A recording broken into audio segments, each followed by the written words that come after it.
Huh? Rice. It's there.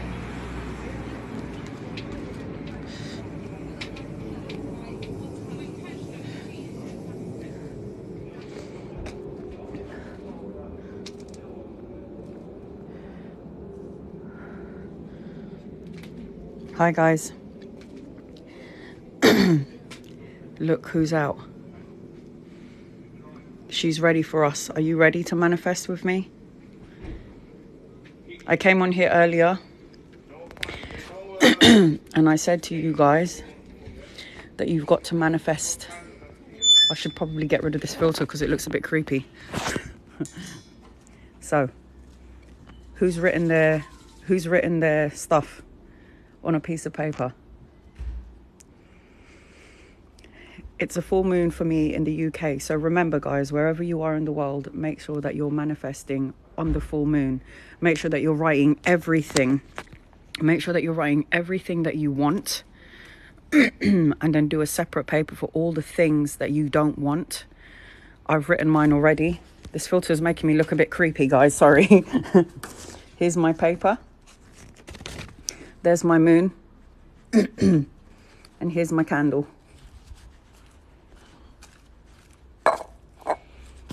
Remember, write down everything on one paper, both papers, whatever. Write it down. Everything that you want in your life, everything that you want to get rid of on one sheet of paper. Any anxiety, stress, depression, things that you don't want, things that make you angry, write it all down on a piece of paper. And then get a second piece of paper and write all the things that you want. And then what you do is, let's sit you down here.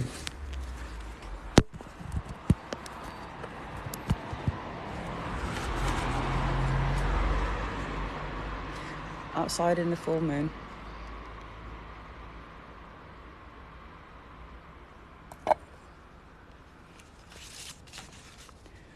And just burn it, guys.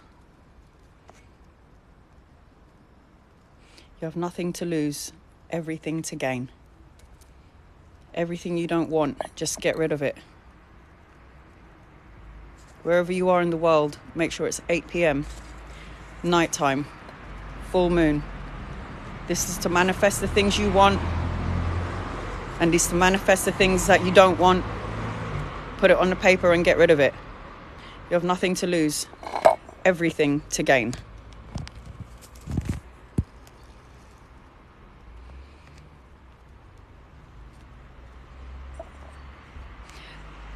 So mote it be.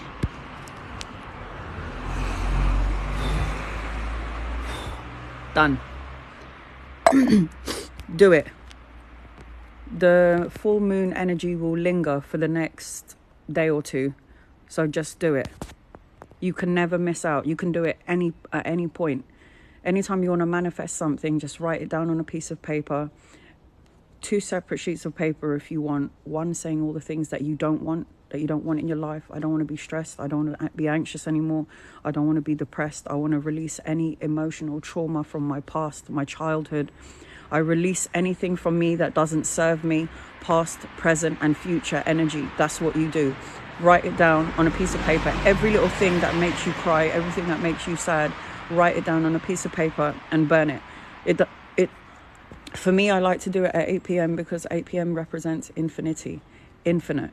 It doesn't matter if you forgot to burn it, you can burn it now. I always like to do it under the full moon. Here is my full moon. Look at her.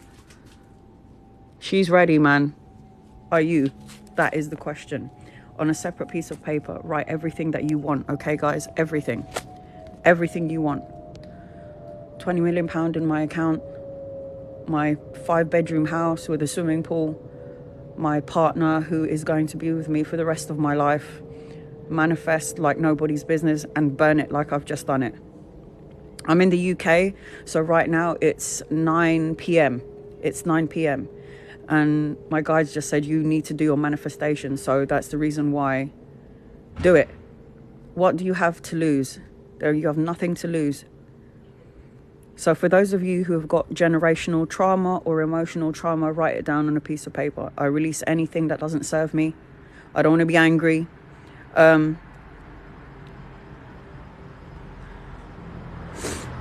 You can do, listen, whatever you write down, it's not wrong. You can write down the things that you want, and then you, on another sheet of paper, you can burn both of them. Both. You've nothing to lose. There's no mistakes here. One sheet of paper is everything that you want to get rid of. Anything you want to get rid of, just write it down. You can do it at home. If you're at work and you're working late, go outside, do it outside. You can do it wherever you are. And also, guys, get your water. Get your water out as well. Your moon water, and talk into your water and manifest all the things that you want. Set your intention in the moon water, write a label on it and put abundance, blessings, health and happiness. Stick it onto the bottle and leave it out there for the night. And for 7 days, keep drinking it, because you're programming the water. You're saying a prayer over the water. I want to be healthy and happy. I want to manifest money. I want money to flow to me easily. Got nothing to lose. And then if you're somebody that owns crystals, you need to put them outside, because on a full moon like this, she will cleanse your crystals. She will cleanse your crystals. And then if the sun is shining where you are, that's divine masculine energy. Put your crystals outside as well when it's sunny, because that also cleanses your crystals. So I've just done mine. Can I still do mine tomorrow when the moon already starts to change? You can do it every day, any day of the week. But I always like to say, when you manifest or when you want to clear out energy, do it on a full moon or on a new moon. Those are the good times to manifest. Now, I had a couple of friends that told me it was so big and beautiful last night. Yes. You know, my friend told me I manifested, it's freezing out here. My God, it's going to snow here. I can feel it. My friend told me that she manifested a promotion. She said, I manifested to get a promotion the last time. And then she goes, it didn't even take a week. And then I got my promotion. That's how quick it happens. I don't know where you are in the world, but here in the UK, shh, the hell? I don't know where you are in the world, but here in the UK it is fucking freezing, and I think it's going to snow at some point. It is freezing out here. But I just came in here in Holland, it was snowing. It's snowing in the USA apparently, in the UK, in Australia. I bet it's not snowing over there. It's hot there. You're so lucky. Is it hot there? It's hot here. Oh.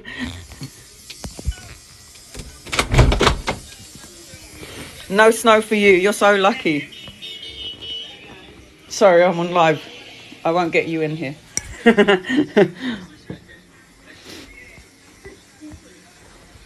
And it's hot in South Africa. You're so lucky. It's freezing here.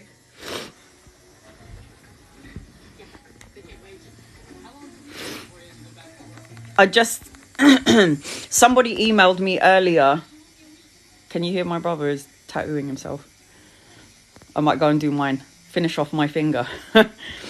Yes, we had snow today in Holland. Hate snow, as I have it.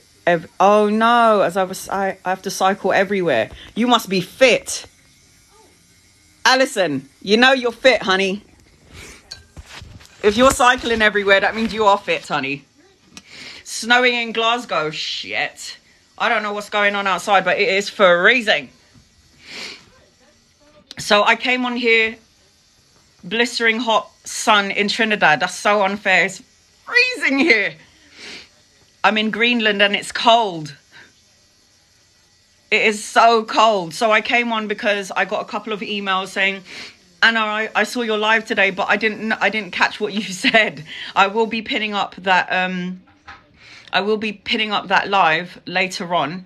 But I just wanted... I'm in Belgium and it's very cold. I bet you it is. Oh, it is freezing. Atlanta, 70s. So lucky. So lucky. Oh my God. Florida, it's hot. Of course it's hot over there. I should be doing readings tonight, maybe later on.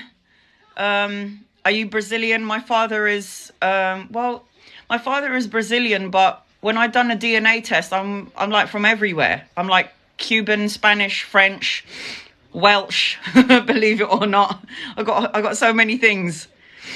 Ohio 40. You guys are so lucky. You guys are so lucky. Oh my God, you guys are so lucky. So anyway, I came on here today. Jamaica. What did you say about Jamaica? It's hot in Jamaica, you lucky girl. So what I was saying is that I got an email.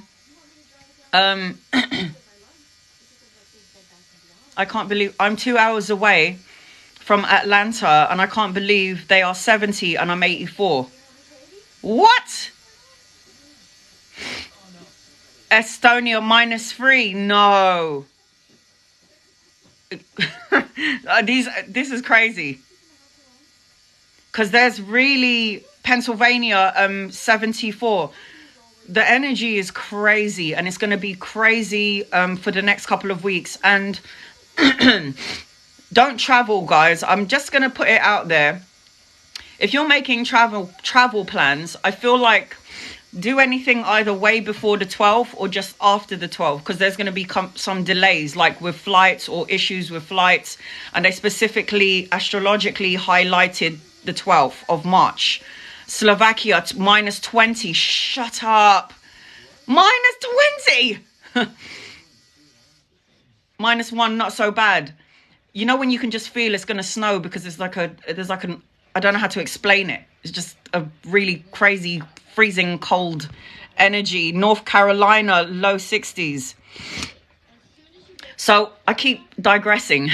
So the reason why I'm on here is because this morning when I did a live, I told you that it is the full moon tonight. And when it is the full moon, you have to manifest. This is a great time to cleanse out the things that you don't want, that you don't need in your life. Put all your sadness, your worries, your anxiety, your depression, or whatever it is that you're depressed about on this piece of paper. And then burn it. So you were here in the beginning. You just saw me burn my manifestation. I completely forgot. And my guides were like, yo, get on that. And I have to say, guys, when I did my manifestations and I burnt it, I mean, I'm telling you, I went from, I think, 50,000 followers to 70, just like that, really quickly. I'm nearly at 80,000 followers. I'm not worrying about money. I don't think about money anymore. Money's a flow of energy. Money comes in, money goes out. This is a time to start doing new things, okay? Out with the old, in with the new. In my country, too much snow. Look, I'm a December girl, so I do like the snow. I do love snow, I'm not going to lie. But I also love the sun. South Africa, hot here, but raining. No. What do you mean? No electric? No, what do you mean by no electric? Are you having a blackout? Have you got a blackout? Can we also manifest to ask to take bad energy? 100%. 87 here, says Kat. Guys, manifestation is about setting your intentions. Manifestation is about telling God, the universe, what you want. This is a perfect time to do it. You can Google the a good thing to manifest on new moons and full moons. Those are the good times. The energy is so potent when it's a full moon. It's like astrologically, the veil is thinner between heaven and earth. So it's like your blessings, your prayers and your wishes will be heard sooner rather than later. Once you sent your intentions out and you've released it, don't pull it back by going, I don't know if I'm going to get it. I don't know if I'm deserving. Don't do this. No electricity for up to 8 hours. Also water. No, are you serious? In South Africa, there's no electricity for up to 8 hours a day. Also water shortages. Oh my God. This is why I boil my water and then filter it through a glass pot. And I buy all of these glasses. So I'm going to fill this up later on and I'm going to be putting it outside. All of my crystals are going outside. This is a great time to put out your crystals. This is also a great time to set your intentions and to also clear out the things that you don't want. Manifesting in the sun is great as well. Put your crystals out in the sun too. It needs both energies. It needs the balance of both, the moon and the sun. It's already 8 morning here in Australia. Is it too late to do a manifestation? No, because the energy will linger. The prophet, The energy will linger for the next 2 days. The full moon is so potent. It's a potent, and I'm only telling you what worked for me. I'm sharing is caring, guys, and I'm not going to keep it to myself. If I know just writing a couple of things on a piece of paper is going to make my dreams come true and my manifestations come to me quicker, I'm going to share the love. Pull out on your crystal. No, this is the full moon where you can put your crystals out. If you don't feel comfortable doing it, then by all means don't do it. But for me, the full moon is divine masculine. You know what the full moon does? It charges your energy with the feminine energy. Then when you put your crystals out in the sun, it cleanses out, it burns out the negative energy. So that's what, and then sleep with it. Dream journal, write things down. Sleep with your crystals under your pillow. Do not sleep with a clear quartz crystal, because you will travel and you will not sleep. Some of you probably already astral travel. Astral traveling is when you come out of your body and you know you're out of your body. So don't sleep with a clear quartz crystal. Cleanses out the energy, but it also amplifies your energy. So do not sleep with a clear quartz. Put it in your living room. If you're going to put it in your bedroom, you will travel. How do I sage my home? Oh, shit. Hold on. Okay. Sage, standard sage crystals. My sister sent me this from USA. And dragon blood sage. Dragon bloods, there was no dragons harmed in the making of dragon blood sage. It's just dipped in dragon blood resin. Now, the reason why I like to use dragon blood sage is because it clears out, you know when you go into a haunted house and there's like negative entities in there, dragon blood sage will get them out of there. That's why I love dragon blood sage. I can always pick up just on normal readings if you have an ability. When I tune into somebody's picture, I can see colors or orbs of light around you. No haunted. That's the reason why I love burning sage, because sage cleanses out the energy of your house. You can even burn sweetgrass for prosperity. Sweetgrass will bring, you can burn bay leaves. And if you want to manifest money, guys, here's a little tip. And again, you have nothing to lose. Have you got bay leaves? If you have bay leaves, at the back of the bay leaf, write dollar signs and the amount that you want. At the back of your bay leaf, sign your name and then burn it. Did you hear that? Did you hear that? Get your bay leaf. One side of the bay leaf, you need to put the amount of money that you're looking for, that you want. The second part of the bay leaf, turn it around and sign your signature and then burn it. Also, sign your name on another piece of bay leaf and also sign the amount of money that you want and keep it in your wallet, your purse, your pocketbook. Keep it in there. Very good. Also, I would have to add 3 cloves into your wallet as well. Yes, dry bay leaves, 100%, because it burns better. And put 3 cloves inside your wallet, your purse or your pocketbook, because that will also attract in money and abundance. 100%.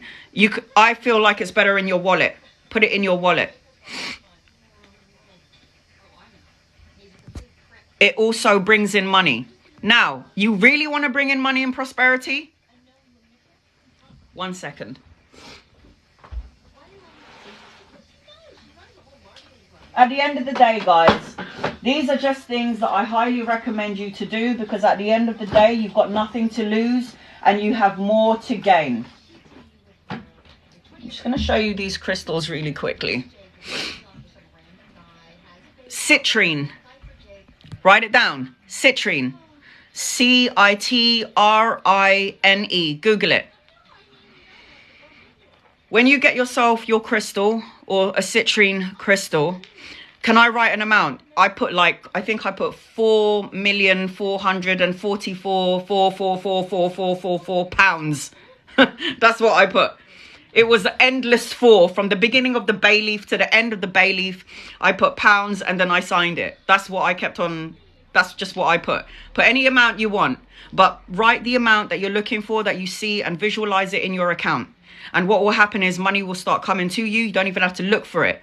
Somehow money will just flow to you. I will show you the crystals.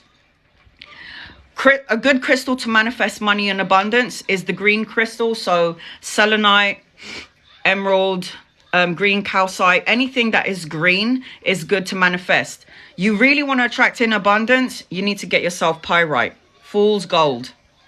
The pyrite crystal attracts so much abundance, it's crazy. I even have a small piece of this in my wallet, okay? Now, when you get your citrine, it is like a yellowy gold stone. Let me get this right. So, right hand corner of the door.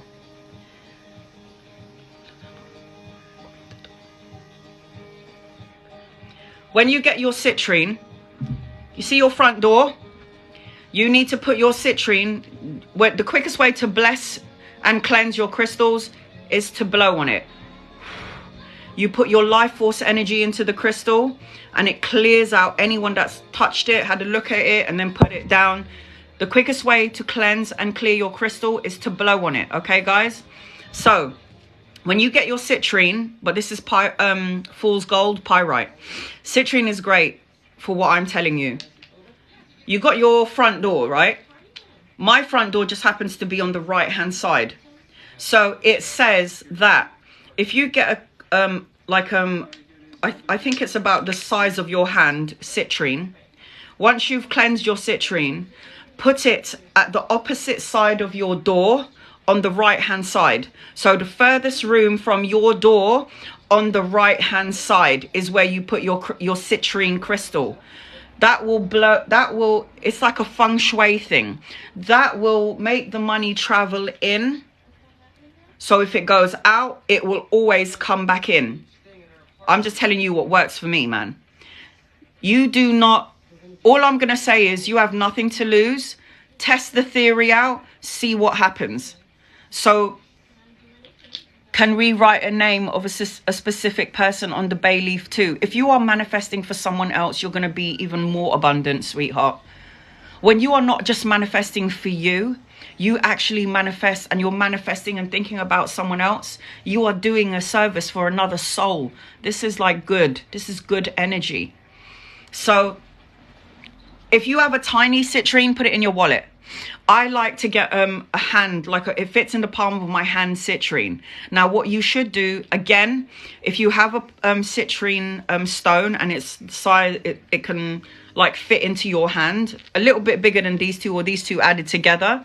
Once you've cleansed it, put it the furthest room in your house on the right-hand corner, and you will see. You will see. Don't think about it, just leave it there. And the energy, I don't know how it works, but remember, crystals come from Mother Earth. So it's here to ground us, to help us. It shields us. Black crystals are really good. I've got black crystals at the front of the door, at the back of the door, in my bathroom, everywhere. Black crystals. So let's say shungite, hematite, black tourmaline. These are great crystals as well. So manifesting money, I highly recommend citrine, pyrite, or anything green. Emerald, calcite, green carnelian, anything like that is great. I feel dizzy always. What crystal to wear?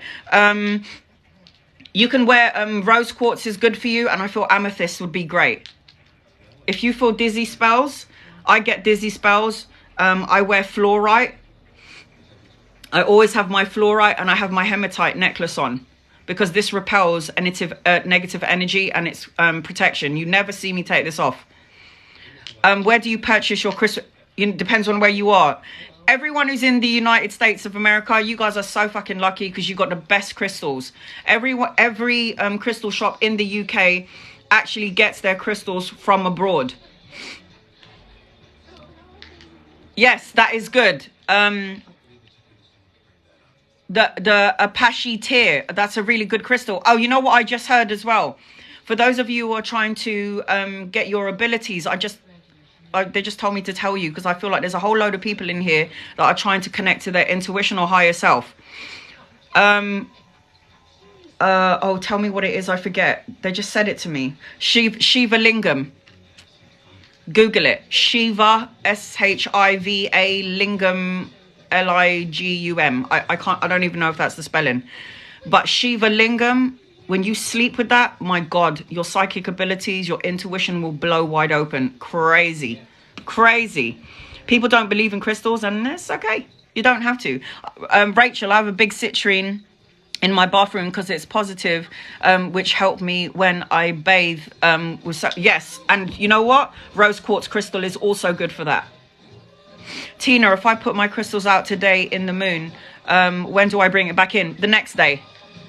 It doesn't have to be before sunrise. When you wake up in the morning, you've had your coffee, then you can bring it back in. If the sun is out, leave it there until nighttime and then bring it back in, because then you'll have a divine feminine and divine masculine energy attached to it. Remember, guys, it's the full moon, so you should be burning your letters now. Burning your manifestations. No, I mean like wearing crystals, I get dizzy. When I wear crystals, I get dizzy. Oh, Tiffany, which crystal are you wearing and what star sign are you? It all depends. Some crystals are really strong. Some crystals are... I'm an earth sign, so all crystals bode well with me. Rose crystal, selenite. Do you know what selenite does? It attracts your angels and guardian angels. Black tourmaline, very good. So you're a Scorpio. You're a water sign, so you should have like a blue calcite or an angelite crystal. Anything blue. Water signs, earth signs, fire signs, always get something that matches your star sign. Oh, you're so welcome, honey. Fire sign. My daughter is an Aries. My brother is an Aries. I highly recommend that you get like a red carnelian. Just Google it. What you can go on Google and you can type in what is a good crystal for Aries, for Libra, for, you know, this is what's good. Should I put Shiva Lingam under my pillow? I would. I did that. I put Shiva Lingam on my pillow. Cancerians, rose quartz, honey. Rose quartz. Cancerians, you govern the chest area.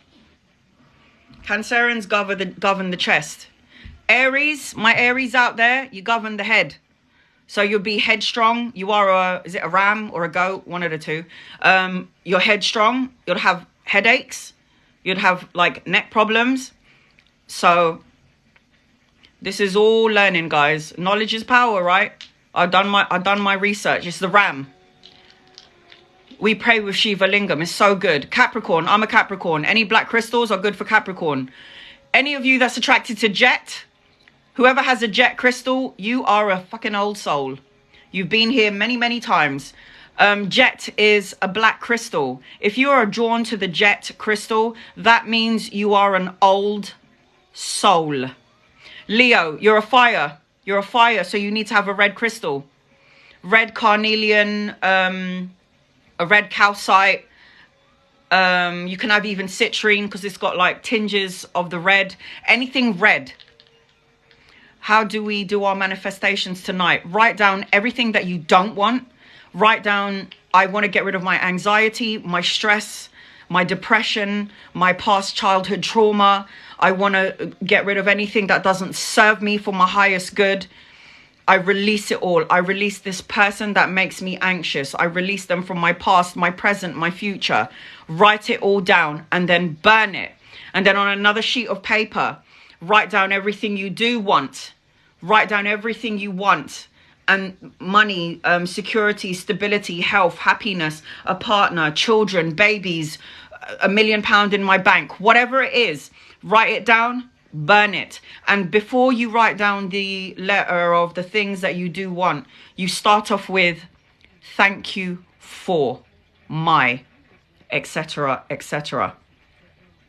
As someone says, Gemini's, is it for me the same? I have Gemini. I'm Gemini rising and Virgo moon. Is it Virgo moon, Gemini rising? I'm one of those two. No, I'll tell you what I am. I forget. So I'm Capricorn, Virgo, Gemini. I'm a Capricorn sun, Gemini rising, and Virgo moon. Now, for my Capricorns, Virgos, and Geminis, Capricorn, Virgo, and Tauruses out there, you're an earth sign. So for me, any crystal goes. I can have any crystal. I won't feel dizzy. I won't feel out of alignment. The only thing that takes me out of alignment is the clear quartz crystal. Clear quartz crystal amplifies the energy and you will travel. So anyone who's a Virgo, Taurus, or Capricorn, you can have any crystal because you're an earth sign. It's come from earth. We're good. Gemini, you're an air sign. Anything blue. Aquarius, you're an air sign. Anything blue. Any crystals blue. Somebody in here is Gemini rising. Oh my God. Look at all the placements that you have in your chart, Tina. You're an air sign, an earth sign, and a water sign. So you're emotional. Oh, sorry, I don't mean to be swearing. You're an emotional person, intuitive and psychic. You're a Capricorn, so you're governed by Saturn, which means you like things in order. You like structure. You like stability. You can be serious. I'm a Capricorn. I'm quite boring. I'm an old soul. I don't like to go out. I'm a homebody. And then you got Gemini placements. You want to know everything about everything. You're an investigator. Geminis have the energy of intellect and always want to study and do something and learn everything about everyone. Leos, you got the biggest heart, great hair. You got all of this power. You show everyone that you got all of this confidence, but behind closed doors, you're so fucking hard on yourself. Cancerians, you are ruled and governed by the moon. So you would be psychic, you would be intuitive, you would be emotional. Cancerians are the mother of the zodiac sign. It means if you didn't have children, you would mother everyone out there. Scorpios, you never know what a Scorpio is thinking because there's something very mysterious about a Scorpio. You never know what's going on with a Scorpio. There'll always be a hidden element. What they say about Scorpios is that there's something very mystical about Scorpios. Also, Scorpios are the most sexual sign of the zodiac. So everyone who's out there, if you're single, go and shag a Scorpio. Scorpios, they're the most sexual sign in the zodiac. You might be like, excuse me, but I am, and I ain't a Scorpio. You might have water placements or Scorpio placements in your chart. What do I mean when I tell people that they have karma with someone? Karma comes in two ways. Now, karma is not good and karma is not bad. Karma is just karma. So when you do good actions, words, and deeds for someone, with someone, usually you'll have it returned to you. So somebody will have a soul contract with you where when they come into this life, they'll be like, listen, you done something real nice to me in that lifetime. So I'm going to do something for you. It's like karma, good karma coming back. If someone does something shit to you in a past life, this person would have to come back into your life so you can do the exchange.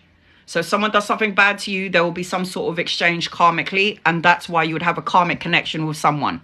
It's very fascinating, I tell you. Very fascinating. Sagittarius, great asses. If you look at the Sagittarius zodiac sign, what are you? You are half man and you've got the ass of a horse. So they always say with Sagittarius, and you're the hunters. So with Sagittariuses, and you're a fire sign, which means you're also governed by Mars, which is the war planet. So passionate, fiery. You know what they say about Sagittarius? Verbal diarrhea. You like shit just comes out of your mouth. And then later on, you're like, oh my God, why the fuck did I say that? So it's like verbal diarrhea for my Saggies. Sagittarius, you got the passion. You could do anything. You could absolutely do anything, but you are the hunter. So you are going to get, you know, the bow and arrow that they have, you will hit your target. Just saying, you will hit your target. How do I know all of my signs? You have to know the time that you were born. And then you can go on Google and put star sign calculation. Go on there.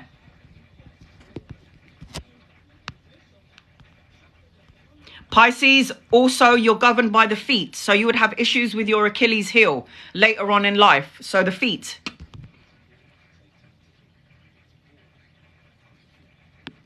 Aquarius, the same as Gemini and Libra, you don't stop thinking. You're always in your head. You're always in the ego.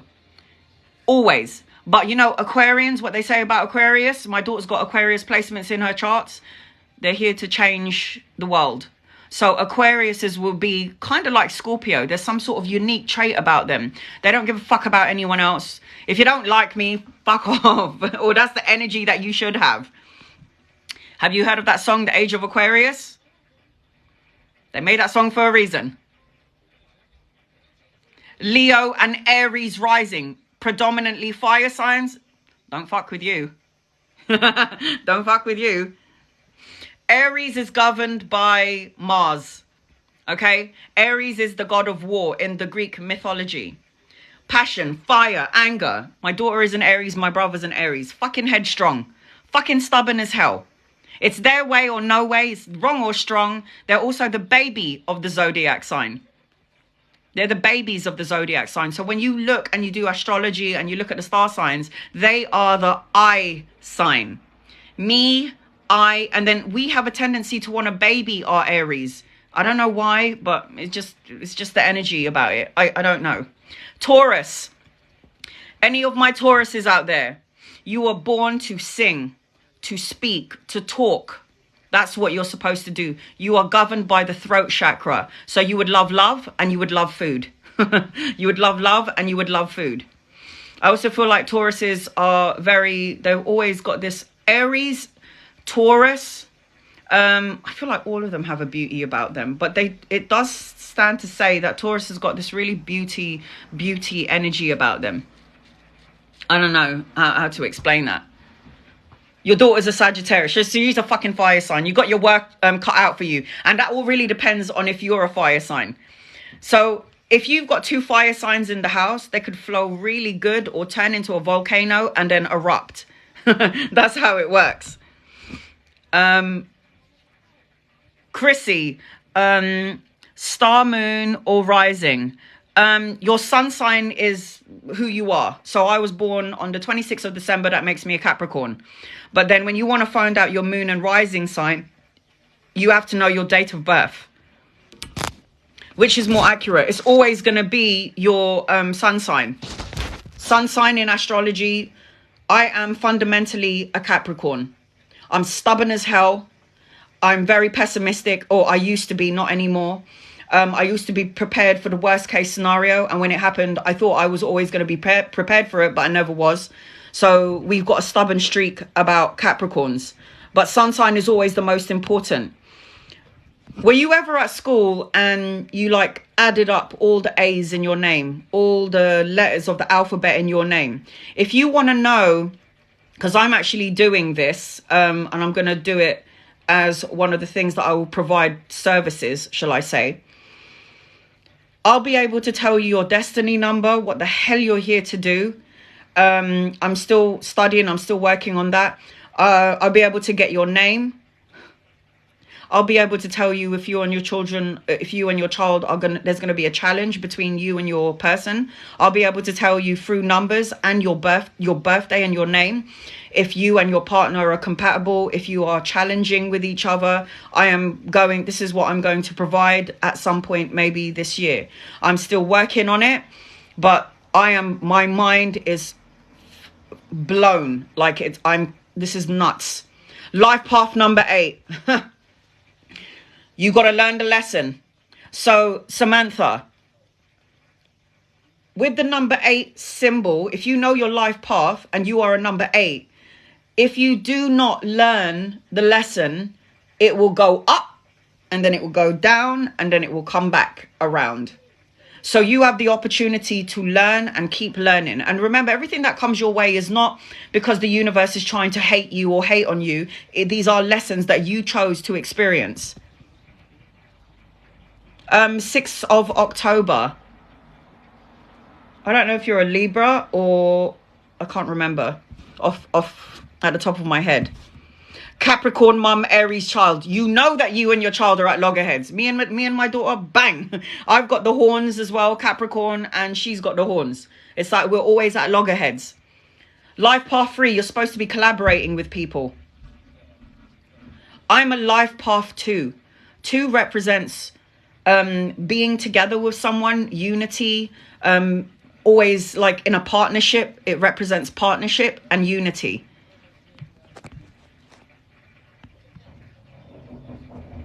It's always good to find out your life path number, and the way that you calculate this is to add all the digits of your birthday.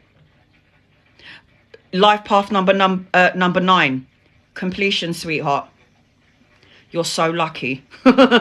You're so lucky.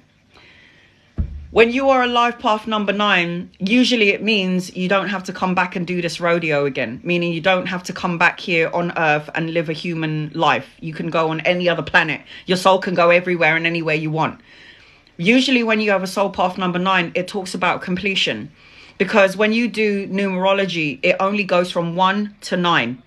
You always have to make the number smaller. So if I was born on the 26, which I was, I have to add 2 and 6 together. I have to make it a 1 digit. It can only go from 1 to 9. Life path number 5. Vicky, changes. You would get bored easily. In it, Vicky. Life path number 5s are changes. There's always going to be a change coming your way, or you get bored really easily, or you'd move house a lot, or you'll be traveling a lot. Like traveling and moving, relocating. If it's not traveling and moving, you're changing your jobs all the time. I just happen to be 5 of hearts. If you also put your birthday on Google and say, my birthday is the 26th of December, what is my card? And it will show you that you are, it will show you that number 26 of December. I am the 5 of hearts. Correct. So you know what I'm saying. You get bored easily. You know, you have to be entertained to some degree. Life path 1. You would be surrounded by angels, sweetheart. Life path 1 is artistic, creative, or the need to get into the creative endeavor. The 27th of November. I'm not sure if you're either Sagittarius or a Capricorn. You'd have to Google that. Life path number 6. 6s also represent love in when you, and it talks about the home as well. Number 6 talks about home, furniture, wanting to build that nurturing, stable home. 6s are always about love and the home, wanting the happy home. Life path number 4. You're always meant to be with somebody. 4 represents connections. So you'd have like a soul tribe, or there'll be a whole bunch of people that's so drawn to you because of your life path number 4. Seeing 222, union, partnership. There's going to be some sort of collaboration with you, Tiffany. So number 8, life path number 8, you have to be really careful. Life path number 7, honey, you're going to go through all the shit in the world that you can. It's the most spiritual number out of 1 to 7. It's the most spiritual number. And guess where we are? This year, when you calculate everything, we are all in the 7. We are all number 7. Thanks, Crystal. We're all number 7. What does 7 represent? Spirituality. So for those of you who don't believe in the woo-woo stuff, like, oh, angels and guides and loved ones, what a load of hoo-ha. You might wake up one day in the middle of the night and then see a man standing at the corner of your bed, and you're going to shit your pants because your guides are going to show themselves to you. So for those of you who don't believe in the woo-woo stuff, strange shit is going to start happening to you. Strange things are going to happen, and it's going to be because your soul has actually contracted to wake up during this time frame. 2 of diamonds, here for value. You're here to learn about value, money, and you're supposed to have your own business as well. Life path number 2, that's me. Union, partnership. You're supposed to be in a love connection. You're supposed to be in partnership, either in business or either in love. But yes, 2 talks about a couple. 2 is union, being together. Thank you for your gifts, guys. I see angels number everywhere. If you guys keep seeing number 4, your guardian angel wants you to know that they're around. So ask them for help. If you look at the clock, or you're going in your car and you see a license plate number and it's got 444, or you look at your clock and it's 444, your angels want you to know that you are there with you. If you see number 7 everywhere, you're going to have that spiritual awakening. To do the life path number, you add up your birthday. If you were born on like a double digit. So for me, I was born on the 26th. I have to add the 6 and the 2 together, and I have to make sure it resorts to one single digit. 555 talks about changing, travel, a relocation, or a holiday, but it always talks about change. Life path number is the same thing. I see angels number daily because your loved ones, your angels are trying to connect to you. 7 is the most spiritual number. Who's a 3 of diamonds in here? Does anyone know if they're a 3 of diamonds? Hey, Jason, when you Google your birthday, I need to know if anyone's a 3 of diamonds. The 3 of diamonds, so how you get how you get what you are in terms of the playing card, because every playing card represents a birthday, represents the energy that is attached to you. Now, 3 of diamonds, you can go on Google right now and just type in, what is the 3 of diamond? My birthday is this. If you are, 6s represent love. I know everyone talks about it being the devil's number. I don't flow on that energy, okay? Whatever. If the devil is real, you need to know that God is real as well, okay? Know that. So, the 3 of diamonds, for those of you who know if you're a 3 of diamonds, I can't even recommend any books about numerology because there's like millions out there. They're all friggin' good. They're all so good. They're so good. Life path number 11. They will always tell you. Now, 11 is one of the big numbers. 11, 22, 33. It is one of the big numbers. But when you do numerology, you have to resort it down to 2.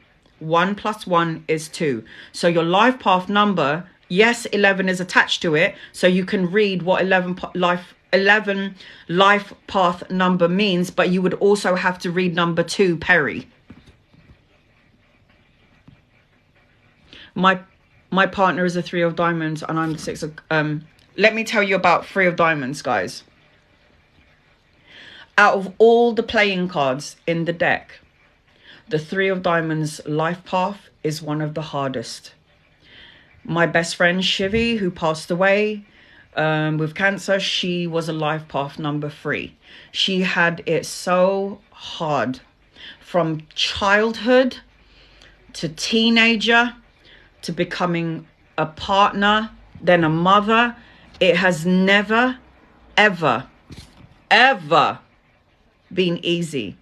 Now, who is the 31st of December? You're a joker. Do you know what that means? 31st of December, people. You're the joker. It means you can pick any card in the deck and you could be any of those people you want to be. I'm telling you. The clubs is about the thinker, the analyzer, especially around relationships, be it work or be it my best friend or my mate. Are we okay? Are we going to be okay? It's like it's the thinker. Again, because 2 is partnership. How do you know what playing card you are? Go on Google right now if you have another computer or phone and say, this is my birthday, what is my playing card? And it will show you a list of things of what you are. I'm a 5 of hearts. The emotional wanderer. I'm a 5 of hearts too, sweetheart. When you're a 5 of hearts talks about change. So let me tell you about 5 of hearts personality, which is me. I get bored really quickly. I've had like 100 jobs. I think I still work in some of them because I just walked out on my job. I would be so fucking tired and sick of it. I'll just be like, you know what? I am so done with this job. I can't do it anymore. Forget it. I leave. I get bored easily. 5 of hearts. Now we'll talk about the 5 aspect of the 5 of hearts. 5 of hearts talks about emotions. It talks about love, mothering and caring about everyone and everything that comes into your life. That's what the okay, then you don't have to be here if you're bored, honey. Bye. So the 5 of hearts people just happen to represent 5 is change, and then hearts represents love, feeling, emotions. Life path 3, you have to collaborate with people. I'm saying that now about my job. I'm done. When you hit a brick wall, it means you need to reevaluate if you're supposed to be there. Two of diamonds, you've come in for partnership. You should have your own business and you will team up usually with good people for business. And two of diamonds represents value. What is valuable to you? And it can't just be the money side of things. It's got to be what is valuable to you, people, the people that come into your life, the people that come into your matrix. Nines is about change. Six of hearts, you have to give your love. Give love. Because six represents love. The fact that you're a six of hearts, it means you've got to spread your love. You've got to give the love. So much love to give. Jacks, whether you're a male or a female, it doesn't matter what jack you are. Jack of club, jack of hearts, jack of diamonds, or jack of spades. The jacks are always the play girls and the play boys of the playing cards. It means they will always look young. They have a young energy about them. It means they like to have fun, but it's also attached to your, it depends if you're a club or a heart, but jacks are the young ones. They're the play girls and the play boys of the zodiac sign. They're the young ones and they will always look young. I'm a queen. Let me tell you about the queens. Every queen in the playing deck is psychic and mediums, and so are the kings. If you are a king of clubs, you are a woman that thinks like a man. If you are a man and you're a queen of hearts, diamonds, clubs, or spades, you're a man that thinks like a woman. Any kings and queens, they're very psychic, very intuitive. I don't care if you're a diamond, a heart, a club, or a spades. Very psychic, very intuitive. Very psychic, very intuitive. I'm a five of hearts too, Wan Rob. We feel everything. Ace of spades, is that what you are? Be open for new beginnings, honey, because new beginnings will always somehow just fall in your lap and you don't know how it does. If it hasn't happened yet, it's going to. There's always got to be an awakening with every soul incarnated into the world. When you know who you are and when you know what you're supposed to do and you don't give a shit about what anyone thinks about you, doors will start to open. But if you are an ace, and I don't care what aces it is, ace of spades, ace of clubs, ace of hearts, there is always going to be some sort of new beginning for you. Six of diamonds come in for value, to help those less fortunate than yourself. I'm a 10 of clubs. They're swords and tarot. So clubs is about thinking, over-analyzing. And if you take away 0 from 1, you are 1. And that talks about divine source, the divine communicator. So 1 represents as above, so below. It's straight up and straight down. So you would be able to connect to the other side real easy. Really easy. And if you are the 10 of clubs, you're here for completion, sweetheart. You're another lucky one. You don't have to come back if you don't want to. 8 of hearts. 8s have to learn. If you're a heart, it means you have to look at the situation through the eyes of love. Any situation, work, it could be family, it could be friends, it could be a relationship. 8s are about infinite learning. You'll have to look through the eyes of love because you are the 8 of hearts. 7 of diamonds.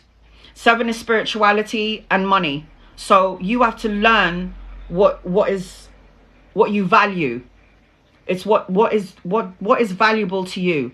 And yes, we've come in for the money, for the security and the love. But usually when you are specifically attached to something, a suit, it means that you have to see what you value. And if you are the 7 of diamonds, again, 7 is the most spiritual number from 1 to 9. And then diamonds is about money and value. So what can you take with you when you cross over?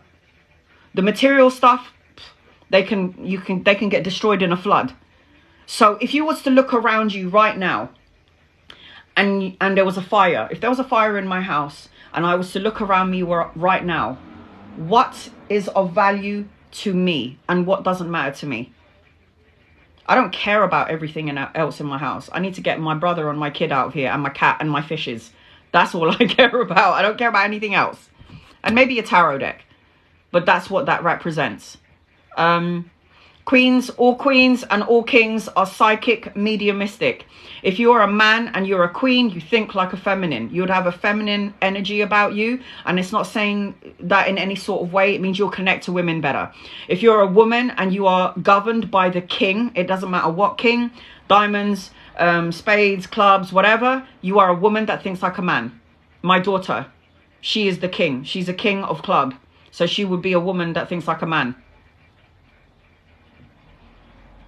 And again, Jack of Spades are the playboys and the playgirls of the zodiac sign. They like to have fun and they'll always forever look young. Wow, I focused on material things all my life. Now focusing on love and spiritual. There you go. There always has to be an opening.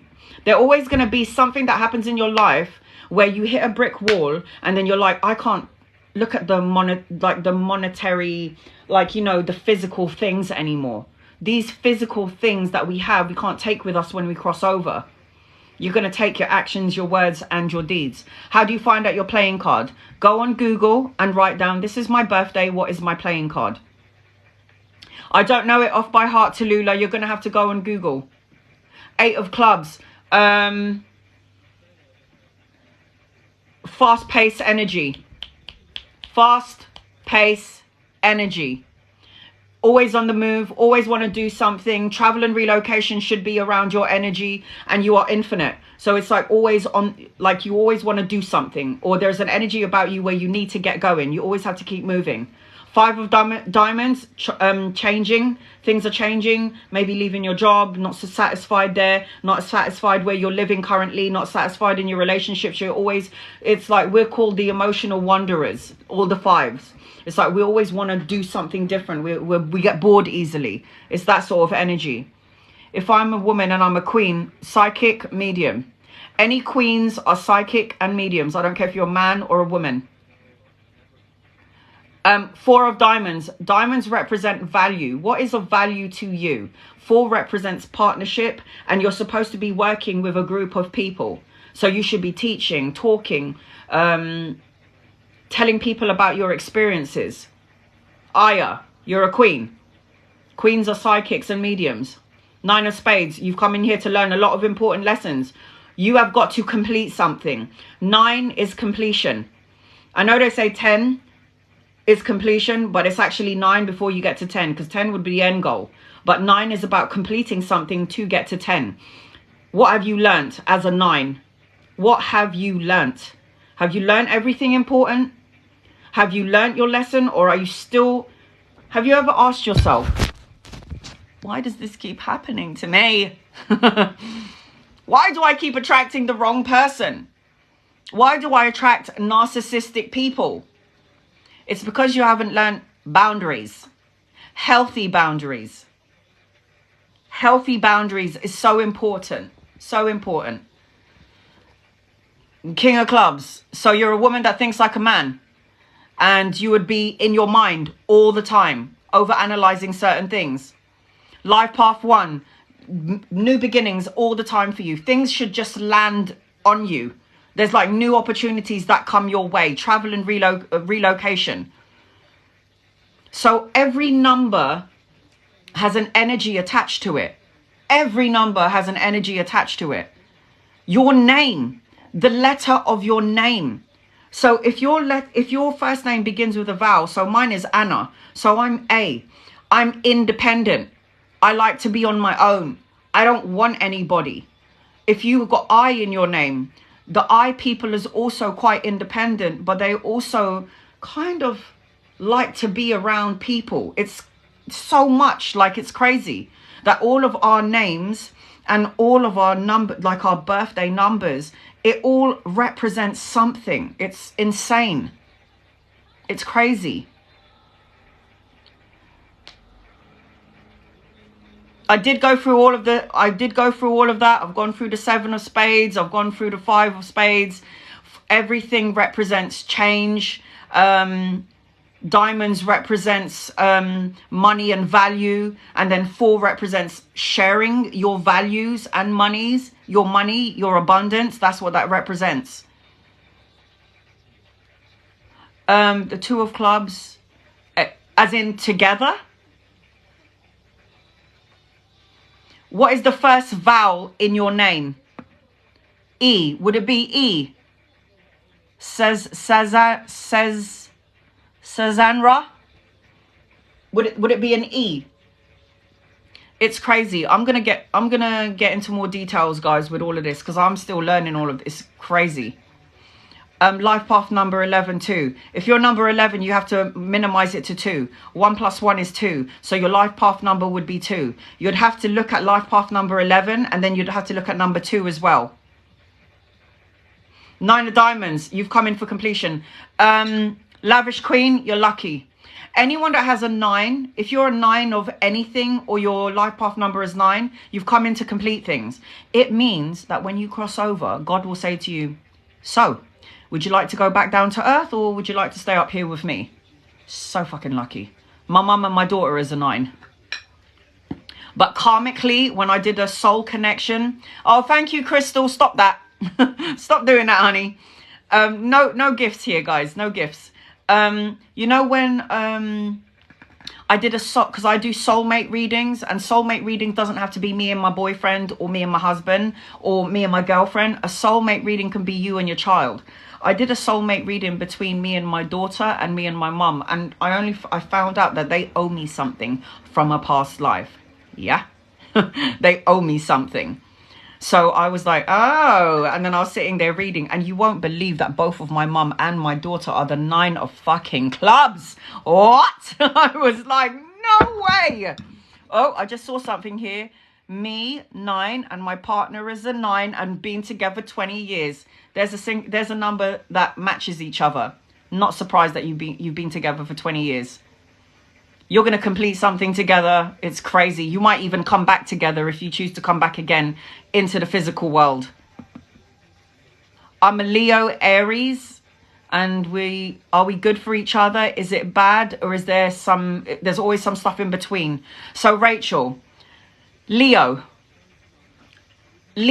are very passionate, very fiery energy. I believe they're a fixed sign as well. So Leos could be very stubborn in their energy. Aries, headstrong, passionate, fiery, governed by war, Mars, wrong and strong. Fire and fire. Together, it could be amazing. But when it's bad, it's a volcano. Everyone get the fuck out of the house, because Aries and Leo are about to battle against each other, and everyone's going to get fucking burnt. So know that. Know that. If you are an Aries and a Cancerian, what does fire and water, when you combine those two together, what do you see? Steam. So it would be very steamy, very steamy.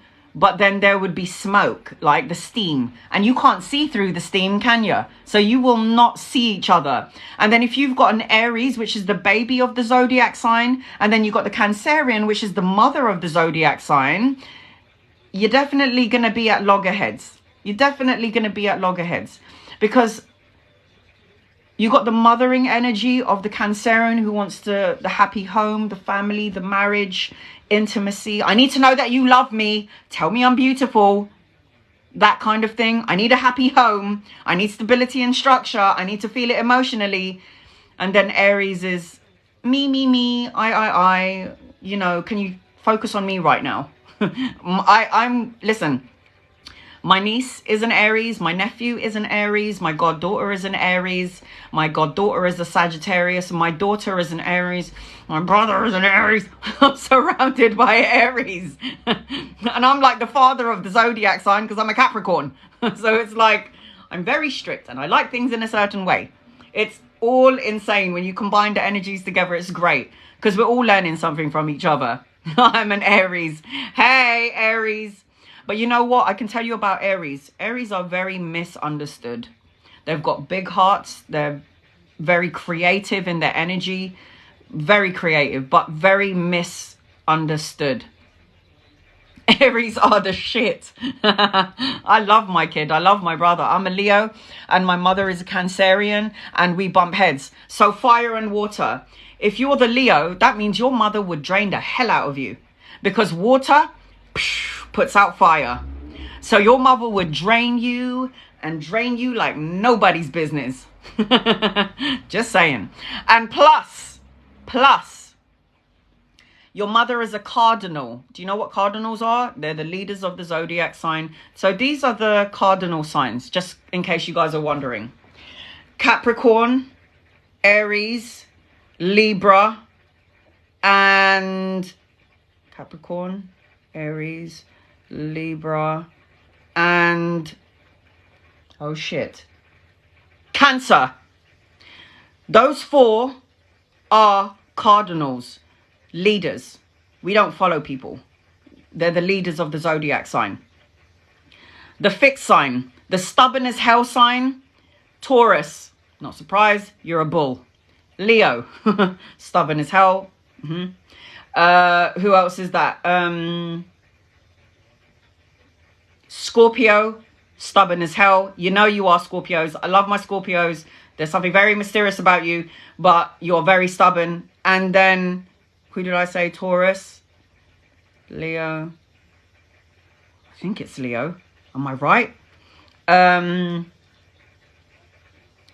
And last but not least, oh my God, what am I doing? I'm doing Libra, Gemini, Aquarius. Aquarius is also a fixed sign, stubborn. My way or no way. Everyone, if you don't like me, fuck off. Those are the fixed signs. Mutable signs, Pisces. Mutable means,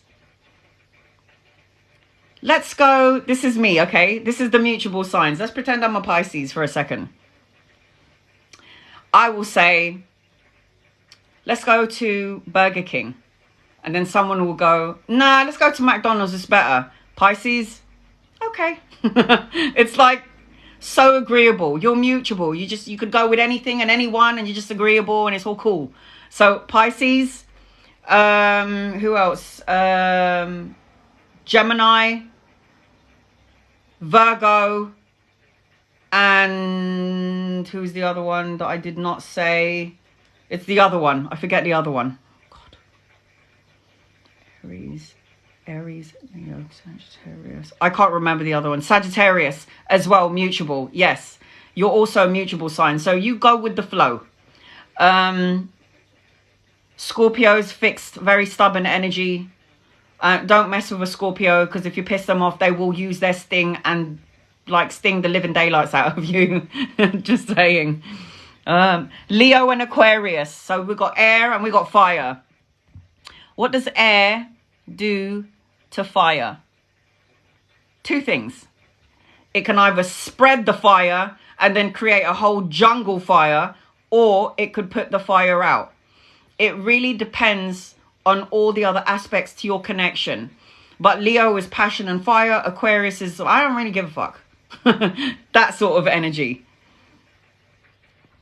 I'm a Libra, the 1st of October. Well, my mum's a Libra. If you look at the scale, if you look at the Libra star sign, it's the scales. Balance. You're always going to fight for the underdog, Libras. You fight for the underdog. You always want everything to be balanced. You want everything to be neutral. You want the scales to be balanced, but you will always defend the underdog. Karma. There's also a lot of karma attached to Libras as well as Capricorns, because we're governed by Saturn. Any Capricorns out there, we've got a lot of karma attached to us. And the first 35 years of a Capricorn's life, I'm sorry to say, for those of you still in your 20s, is the most hardest lessons that you're going to have to learn. The first 35 years for a Capricorn's life is quite hard. After 35, guys, it's uphill from there. I'm 42 nearly, yay. What about Pisces as a pair, as a couple? Well, let me tell you about Pisces. You're like the dreamy. You'd be at school and you'd be looking out of the window and your teacher's going, hello, are you paying attention? Because you're daydreaming. So you'll be like looking at the stars, thinking about other things. You won't be really present. And you're also very emotional and also very, very intuitive. So as a Pisces, you would be somebody who's very, very psychic. So if you're partner with somebody, water and water, if you talk to each other, you listen to each other, you guys can flow very well together. Now, if you're not talking and you don't listen to each other, you're going to drown. You're both going to drown in your emotions, because Pisces is a very emotional sign. Hated school. That's why you would probably always be daydreaming in your own little world somewhere else. Like, your physical body will be in school, but your mind ain't here. Your mind is somewhere else. Your teacher would always be like, are you paying attention, Donna? This is my sister, because like she's the Pisces. And she's always moaning about her feet. So I know that I know that Pisces govern the feet. Can Pisces be me and my sister do telepathy with each other. It's fucking crazy, guys. I'm telling you, it's nuts. Telepathy between me and my daughter and my mum and my sister. I don't even need to call her. I'll see her one day and I'll be like, so did you? And then she'll pull something out and I'll be like, I got it too. It's like telepathy. It's crazy.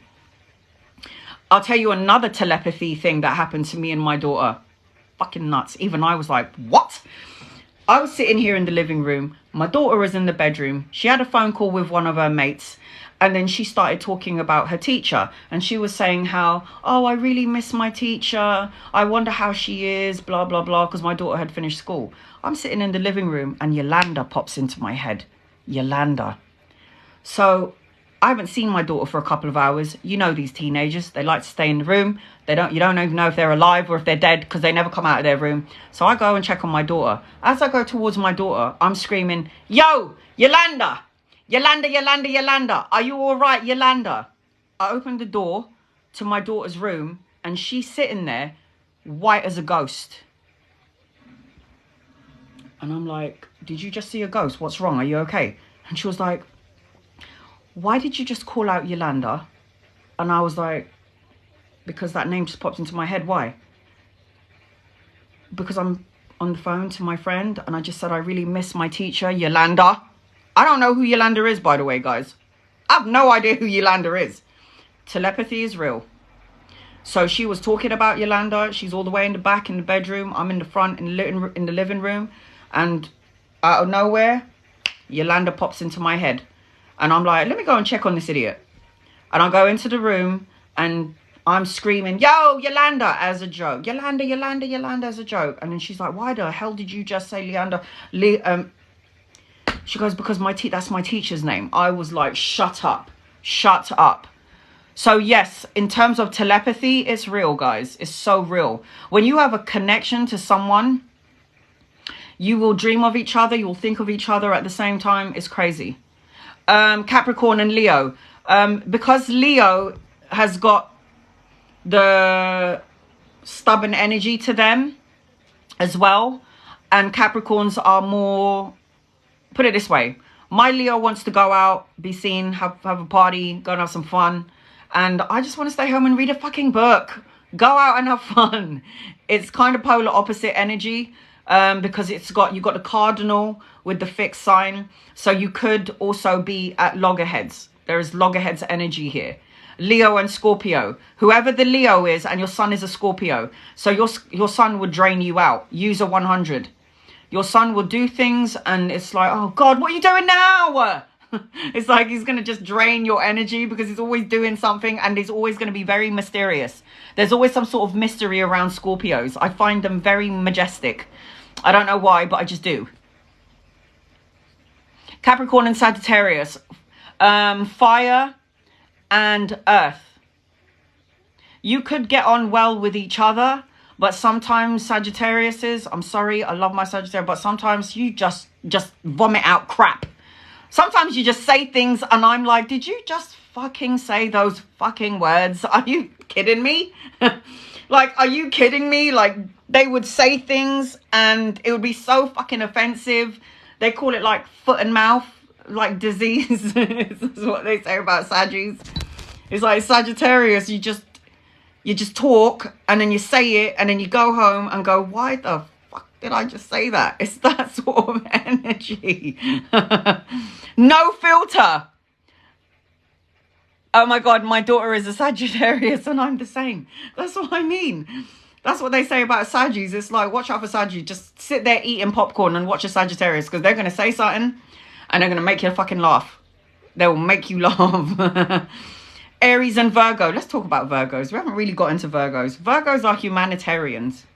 Virgos usually like to take care of their parents.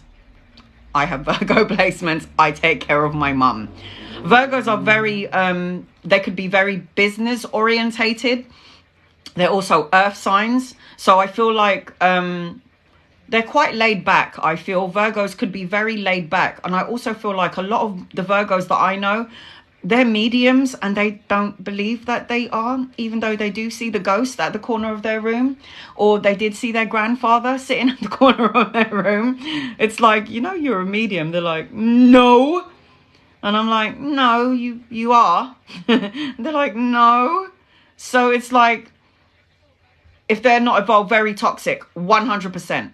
But they are humanitarians. They are supposed to come in to help those less fortunate than themselves.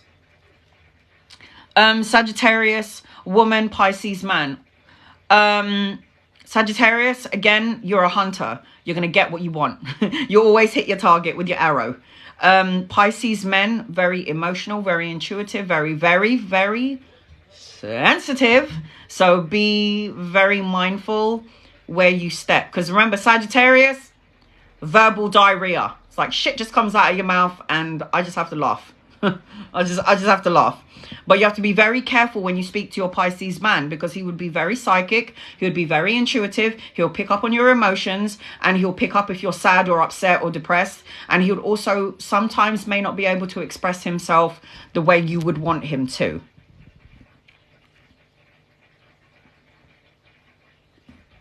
Sherry Ann, if you don't feel like the typical Leo, it's because you've got other placements. So if you know exactly what time you were born, you'd be able to find out what other star signs is within your energy. I'm basically Capricorn, rising, Gemini, Virgo, moon.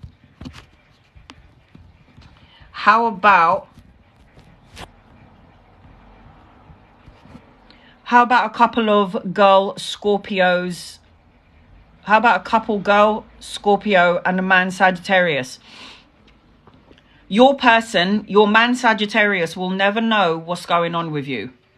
Because again, Scorpios are so mysterious. They're so majestic. There's something so, I don't know, mysterious about you. And your Sagittarius would definitely enjoy your sex, honey. Because like Scorpios, hello, best sex in the zodiac sign, or the most sexual sign of the zodiac sign. And Sagittarius is also, you know, the hunter. So you put the hunter and then you put the Scorpio together and them two making love. I don't know how this works, but I would really love to see how this goes. Love making between a Scorpio and a Sagittarius. Ooh, I want to see that. Sagittarius woman, Cancer man, Capricorn woman. Huh? Of course, Yasmin, of course. Sagittarius woman, Cancer man, Capricorn woman. Well, this Cancer man will burn both of you, will drown both of you out. Put it that way. Because he's a Cancerian. Cancerian can put out the fire. Cancerian can, because Capricorns are earth signs, you put too much water in the plant, we're going to die. So too much water on an earth sign will drown them out. Too much water on a fire sign will drown them out. So he's got potential power. And also, if he's a Cancerian man, he would be very feminine, because Cancerians are governed by the moon. The moon is divine feminine. So he would be intuitive, he would be very spiritual, and he would be very mysterious, and he would want the happy home. So if there's a love triangle between a Capricorn and a Sagittarius, good luck, man. I don't even know how this is going to play out. Let me know how it ends up. Because I have no idea where he's going to go, what direction he would go in.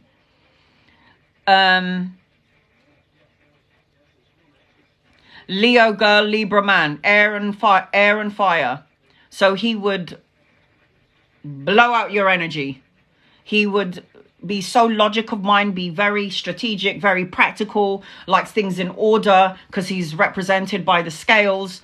And the Leo is the lion, the strong one. You're governed by your heart, so you'd have a big heart. So it is kind of polar opposites energy. It really depends on your communication. If you can communicate and listen to each other, and don't let your ego play a part, obviously it can go well. Aries rising. Aries, Cancer. So you're predominantly, even though your sun sign is Aries, you are governed by your emotions, sweetheart. Eliora, you would be governed by your emotions, because Scorpio and Cancerians are water signs, and water represents the emotions. So you would be governed by that.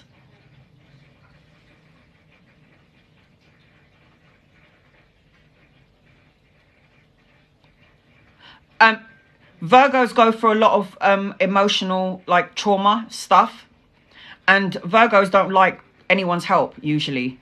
I've got Virgo placements. And sometimes, as a humanitarian, sometimes I don't want to ask anyone for help. I want to just deal with my problems on my own. So I understand that, Lavish Queen. Having a Virgo placement in my chart as well. Water and fire. Pisces and Aries. Fire and water.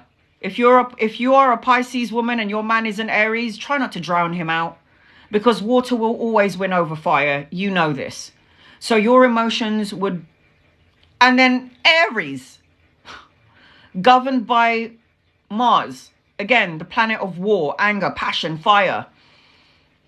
You got to be careful, because you could drain him, and it could make him want to... I need to go in the other room. That sort of energy. Capricorn and Pisces could get on well with each other, as long as your Pisces is not draining you out. Because again, water, too much water on an earth sign could make you feel tired. He would drain you. I'm a Capricorn and my mister is a Cancerian. Not easy. No fucking way. My best friend was a Cancerian. Boy, did we fight. And I'm sorry, Cancerians, but you fucking hold a grudge, man. You can hold a grudge forever. It's like I'm there going, okay, I'm sorry, even though I'm not wrong. I'm going to apologize to you anyway. But she can hold a grudge. My God, my best friend always was holding a grudge. It's like, can we be done with this fucking argument now? Why are you still holding a grudge? It's like you're always in a bad mood. Let's like be happy, happy, joy, joy. And she was like, no, I'm still mad at you. And I'm like, oh, God. Like Cancerians, you really hold the grudge. Like you hold your emotions. That's the other thing about Cancerians as well. Cancerians, if you're governed by your emotions because you're a water sign, you better be careful of where you put that energy. Because if you don't put your energy in the correct channel, you will give yourself an ailment in your physical body. You can basically hurt yourself because you're governed by your emotions. Cancer, Pisces, Scorpio, water signs, governed by their emotions. My daughter recently found out she was... No! My daughter recently found out that she was cutting herself and it broke my heart. Can I tell you something? I used to do that when I was young. I didn't want to be in this world. I just didn't want to be here until I had an awakening.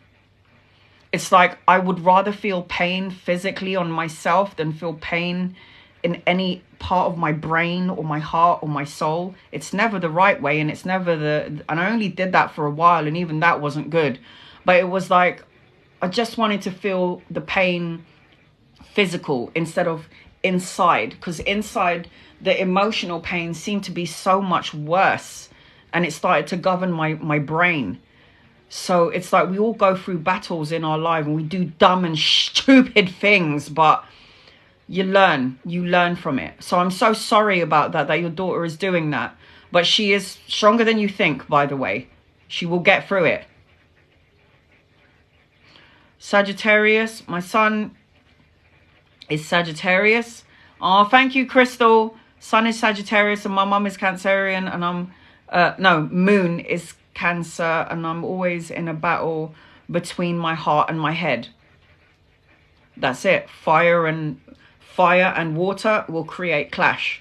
This is why I always recommend that people meditate, because when you have these feelings, it could definitely be governed by your star signs. Definitely. Leo, Aries, Taurus. So you're predominantly a fire sign, Trisha. So you would be very creative, great hair, very creative, very passionate. You're actually stronger. You're strong on your own. You don't actually need anyone. And then you got Taurus in you, which means you got stubborn energy, because the bull, no one is not going to budge the bull. The Taurus loves food, loves love, and also governed by the throat. Leo's also governed the heart. Aries is governed by the head. Headstrong, feel a lot in your heart space, and you need to speak on it. If you do not speak or talk, you're going to have problems with your throat. So, for example, if you're a Taurus and you're governed by the blue chakra, and you don't sing, you don't speak on what you feel, you'll have tonsillitis, sore throats, thyroids, what is it? The one when your throat is really big. That is because you're not actually expressing yourself the way you're supposed to. Okay? I have to sing.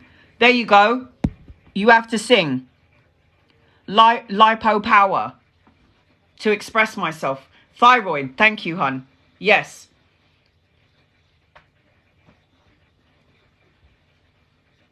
Leo sun.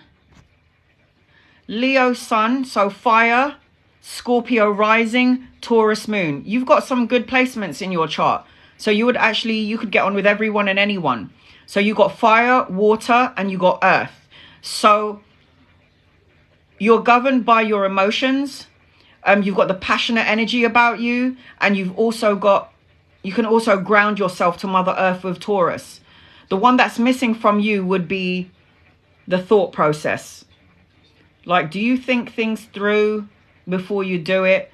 That's the question you have to ask yourself. Do I think things through before I do it?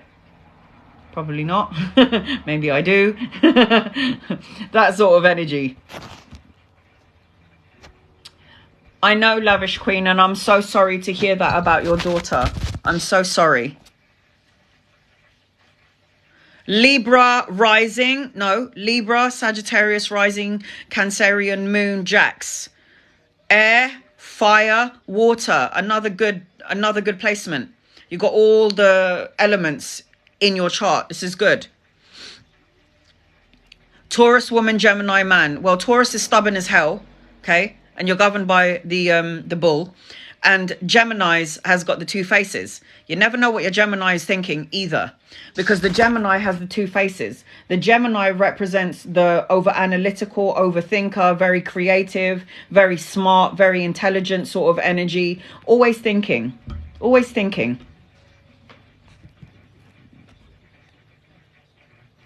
I have no idea. But when I do my astrological, when I look at the astrologically the placements, and I sum it all up, it seems like the first 35 years of a Capricorn's life is the hardest. And I've read for thousands of people, I've read for thousands of Capricorns, and they said, yes, a shift and change all happened when I was 36. So it's like, if I've read for thousands of people and I've done private readings and they want to know about like their birth chart, because I do birth chart readings as well. So I do a birth chart reading for the whole year, and this person's about to hit 35.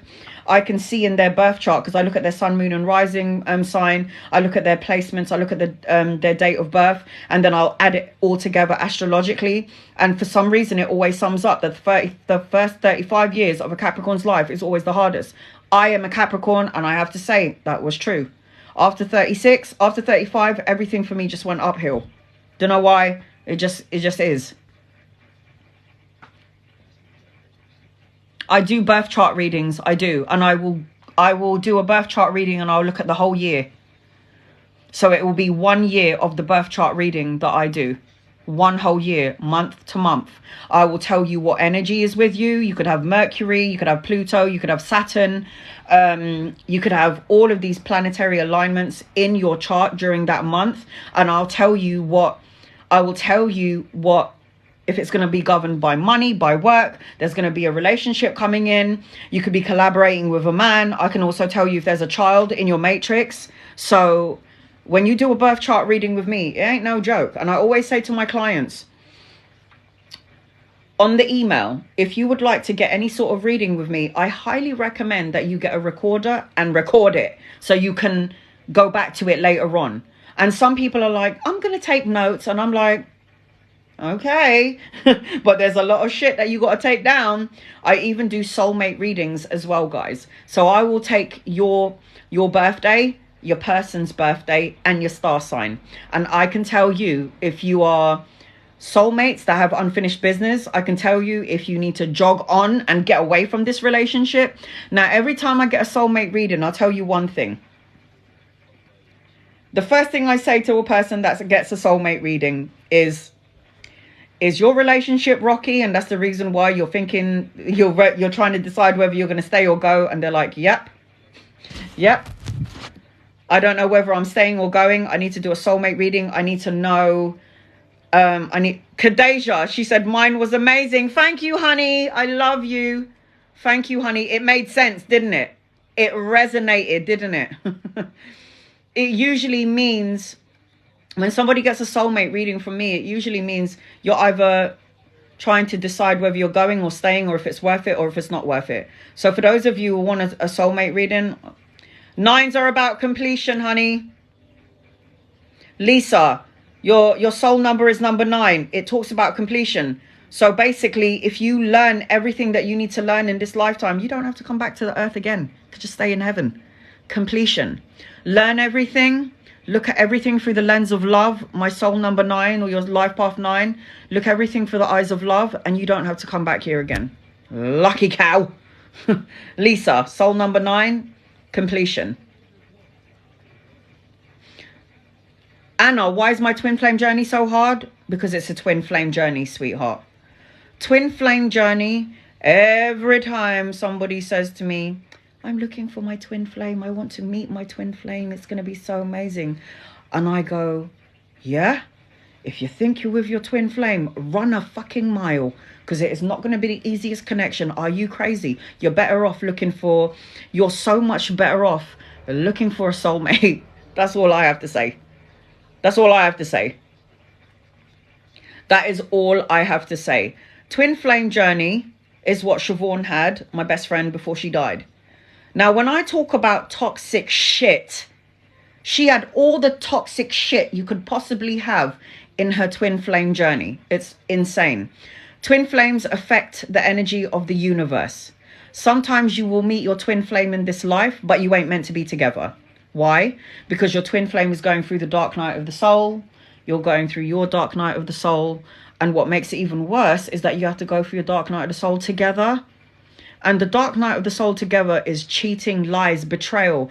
Oh my God, he's sleeping with another woman and she's got pregnant. Oh my God, he's sleeping with another woman. Now he's got 2 baby mummies. I'm number 3. The twin flame journey ain't fucking easy. And sometimes you're not meant to be together in this lifetime. Maybe you're meant to be together in 10 lifetimes to come. The dark night of the soul is so hard to go it through your own already. Like, the dark night of the soul will take you into the depth of hell.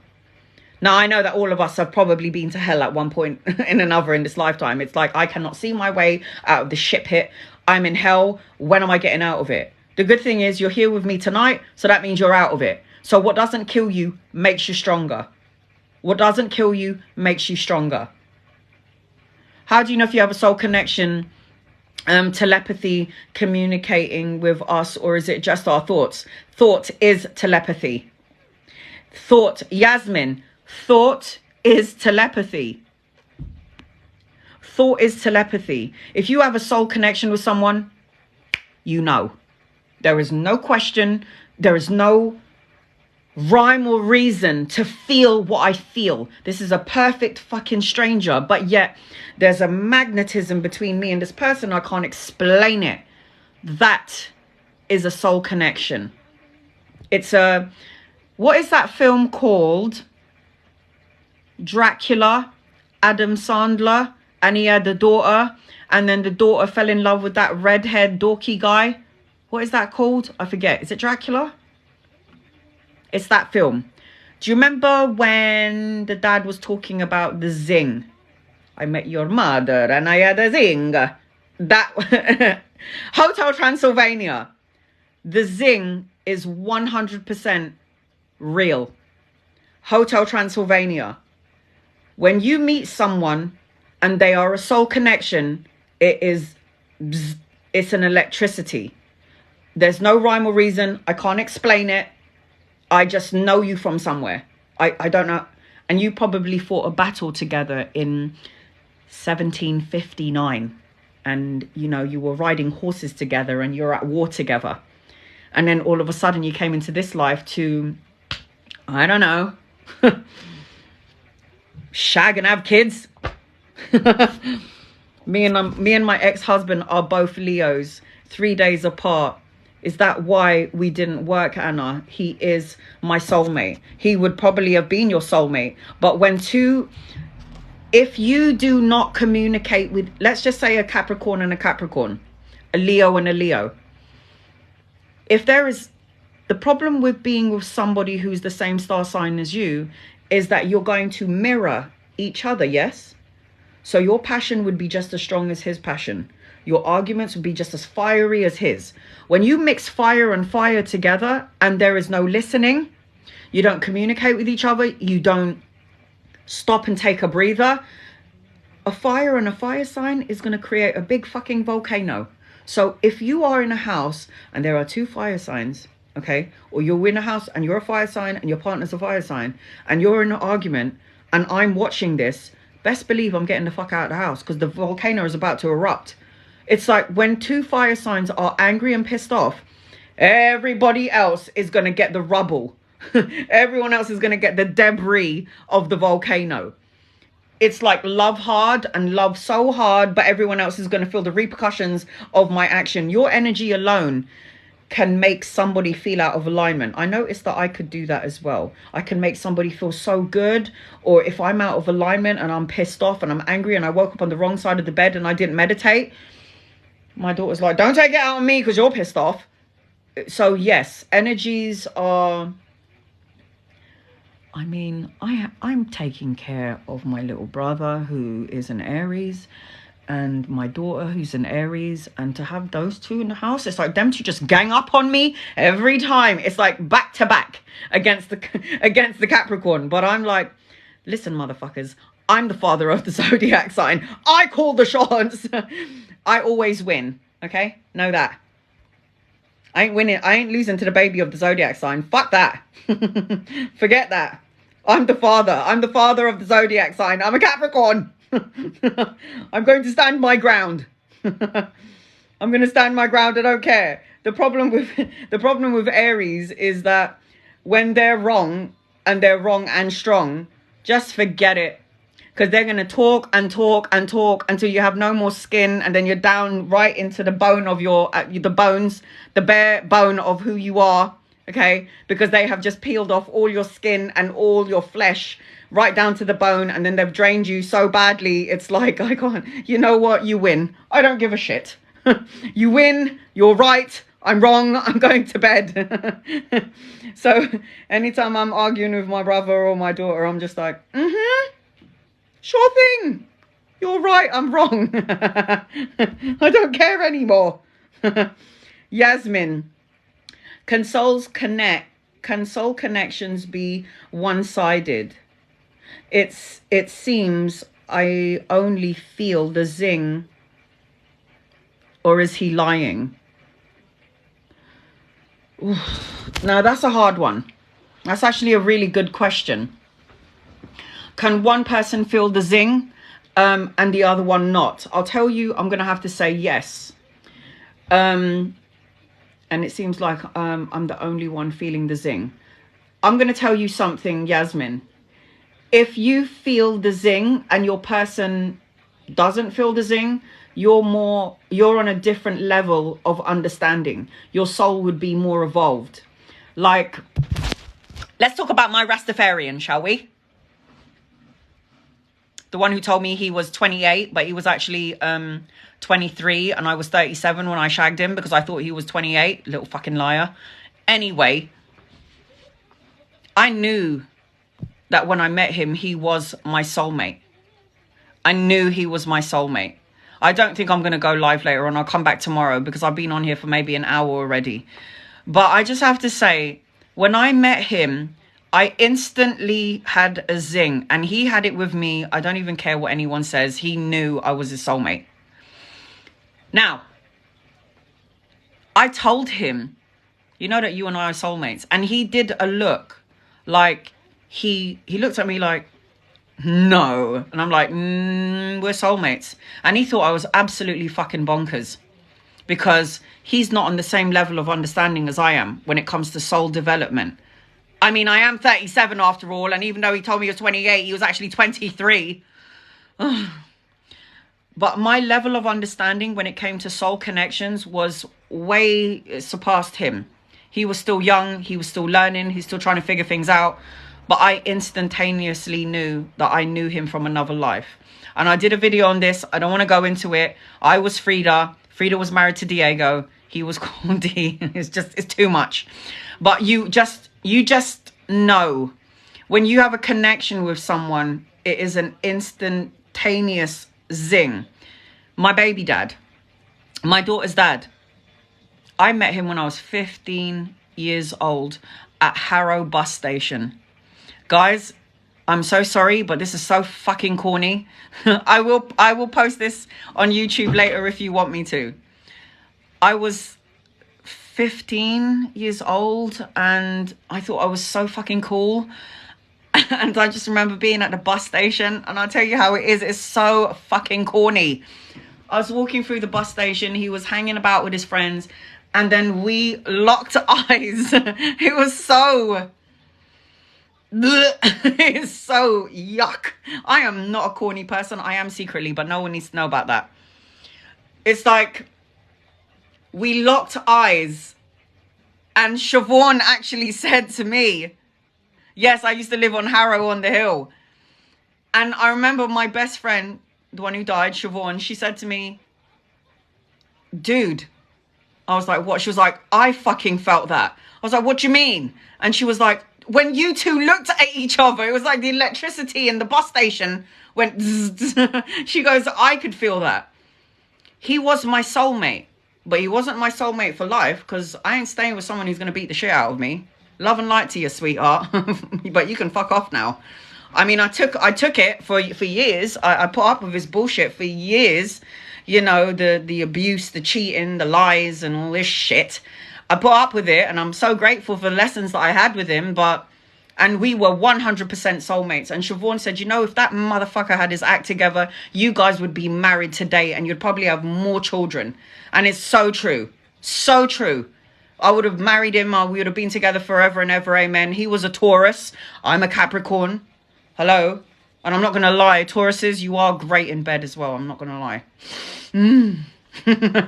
Sorry, just saying. But yes, he was a Taurus. My Rasta was a Taurus. So, yeah. And it was so good. Oh, my God. It was so good. I think I saw heaven like 7 times in like one session. It was too good. But yeah, so it was great. Our connection was great. Oh, thank you, Aggie. I'm so down to earth. I am an earth sign. So it's like, yeah, you'll know. When you have an instant connection with someone, you just know.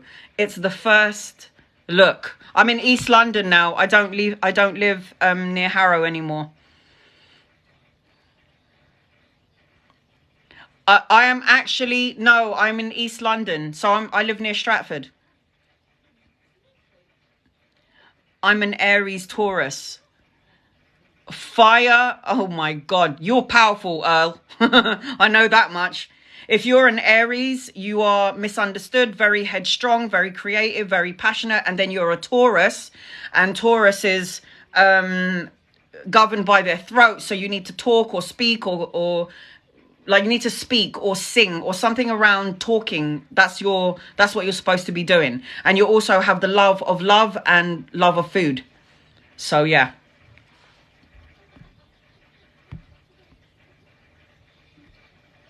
I only had a Virgo.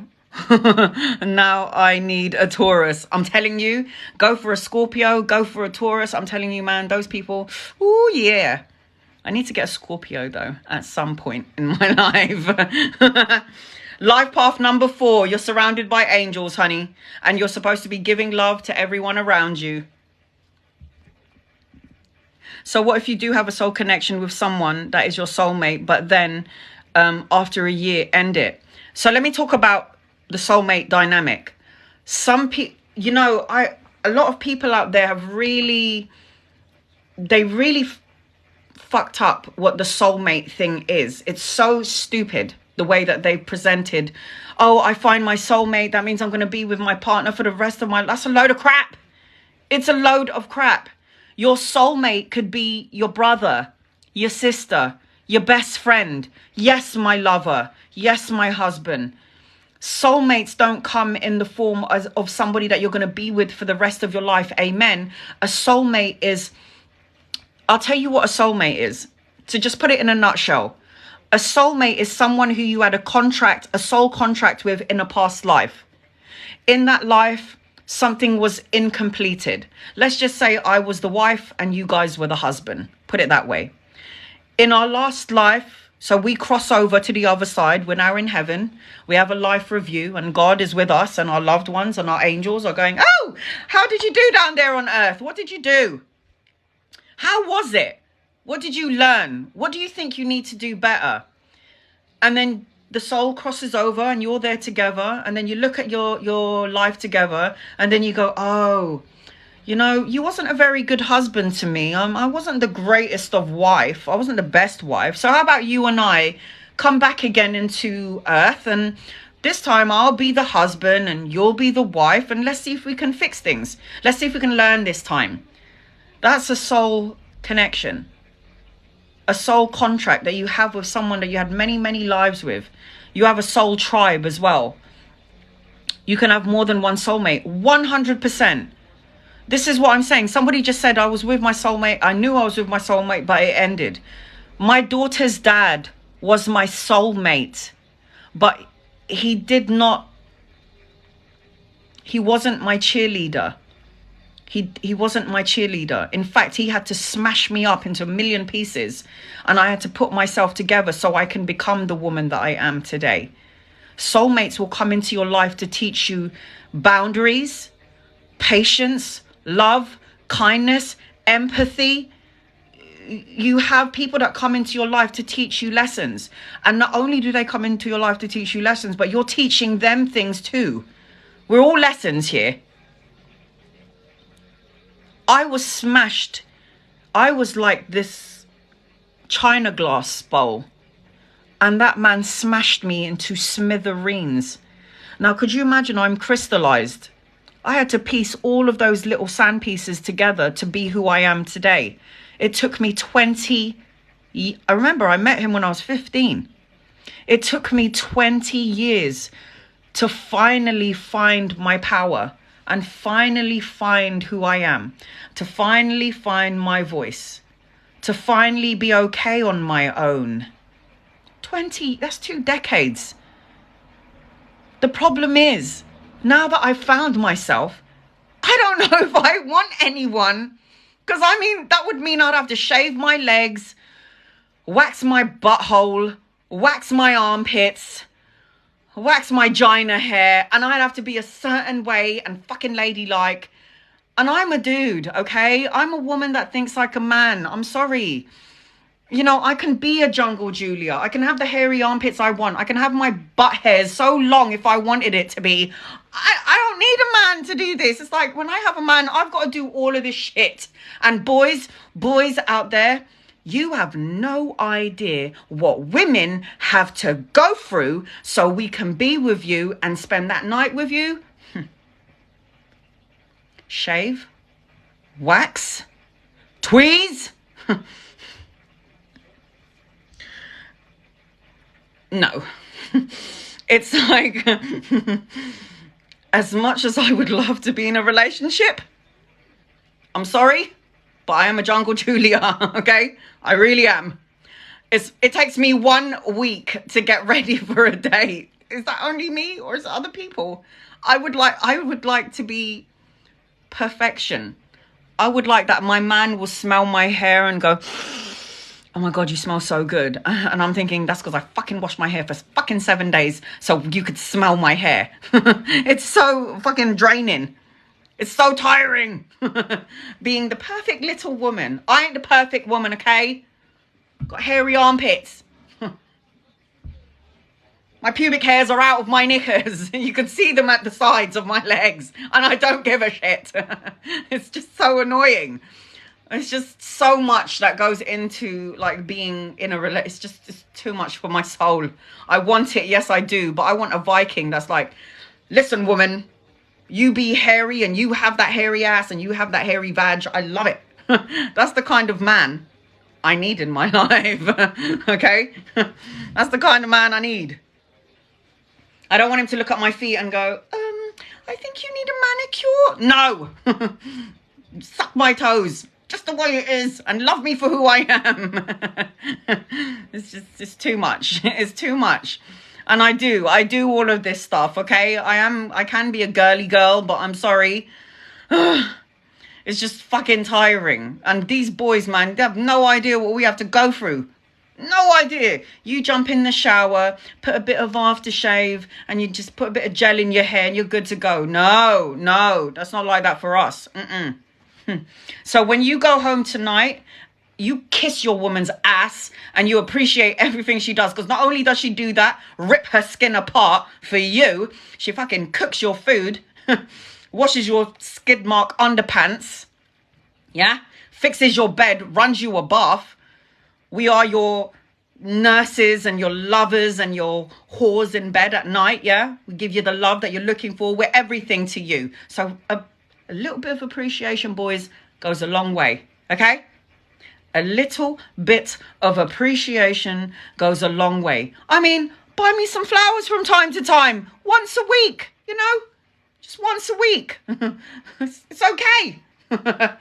Just a bit of appreciation, you know? Time and attention. Tell me that I'm lovely and you love me even though you want to knock me out. Lie. I don't care. That's all I'm saying. And this is a piece of advice for boys. You want to know what women want? Just a bit of love, time, and attention goes a long way. And when you give love, time, and attention, I'm telling you, man, we will do everything. Everything that you want, plus more. Plus more. Time, attention, affection. That's all we need. What is that saying, boys? Happy wife, happy life. And there's a lot of men that I read for, and it's like, why is my wife, you know, she doesn't really have sex with me anymore? And I'm like, yeah? Now, what are you doing for her? You get home from work, you expect your food to be there. She's looking after your children. She's cleaning the house. You never asked her how her day is. You didn't ask her if she wants a massage. She's just as tired as you, love. Switch roles. She'll go to work. You look after the kids. Let's see if you can run around with all these children running about, screaming, fucking driving you nuts. Swap roles and let's see how it is. Listen, the world couldn't survive without the females. Just saying. I love my boys and I can't live without them. Know this. But just saying. I'm hoping to get married soon again, Earl says. Earl says I'm hoping to get married soon again. Okay, guys, Earl's available. Earl, write these things down, okay? Because it's very imperative that you listen to what I'm saying. We shouldn't have to tell a man and a woman lives anywhere. She should know. They should know. It's so simple. You know what Siobhan said to me? She goes, you know what, Anna? If I was a man, you and I would be married. That's what she said. She goes, if I was a man or you was a man, we'd be married to each other. Because we'd know exactly what we're looking for. And it's so true. Can't notice me in the daytime. Keep your nighttime. Yes, 100%. I don't want to be someone's mother. I know. But let me tell you something, girls. We are. To our husbands, to our boyfriends, we are. Why are we mothering our husbands? Because we're feminine. We cook. We give them emotional support. You know, they think they're our rocks, but we're actually their rocks because we're the ones that cushion them from the fall. When they feel pain, we feel the pain. We're women. We absorb energy just like that. I'm not saying that our boys can't do it, but I'm just saying women are more receptive. We feel the energy easy. Your husband walked through the door. You don't even need to ask him how his day. You already know if he's had a bad one. and you'll already have something there that will make him happy. That's just, we're just so intuitive like that. The last one hurt me too much, because you give too much love, energy and time to someone, and you didn't give love, time and energy to yourself. That is where we do our soul a disservice. We always put everyone before us, girls. And that's why we make ourselves sick, and we can't do that anymore. You can't do this anymore. This is a new world, and the new world calls for you to take care of you before you take care of everyone else. Honey, we're all therapists. I'm telling you, the feminine energy out there, we are mothers, we're therapists, we are the chauffeur, we're the cook, we're the nurse. We're everything to our partners and our children. We do everything. We're the cleaners, we're the cooker, we wash the dishes, we do everything. We prepare the baths. We are everything. Our men, they go out there and they work hard and they provide the money. But not nowadays. Nowadays, women want their own thing. You know, I need to take care. I need to have my own money. I don't cook. He does it. I ain't cooking. I hate it. Rachel, I hate cooking as well. I'm not saying I'm bad at it, because I have two parents that are chefs. I'm quite good at cooking, but I hate cooking. I'd rather wash the dishes. I'd rather wash the dishes. My mother-in-law was astounded my husband washes the dishes like it wasn't his job. Old-fashioned ways. One Rob, your mum was astonished because let me tell you something about my big sister and her husband. Sometimes I sit there and I look at my sister and I'm like, you're so fucking lucky. And she's like, what? And I'm like, look at Mel cooking all the food. I was like, what are you doing? And she was like, I worked. Yeah, but he went to work as well. And he's there. My brother-in-law's cooking for her. I mean, he treats her like a queen. And then she was like, oh, you know, for my birthday, he only gave me $6,000. And I'm like, sorry?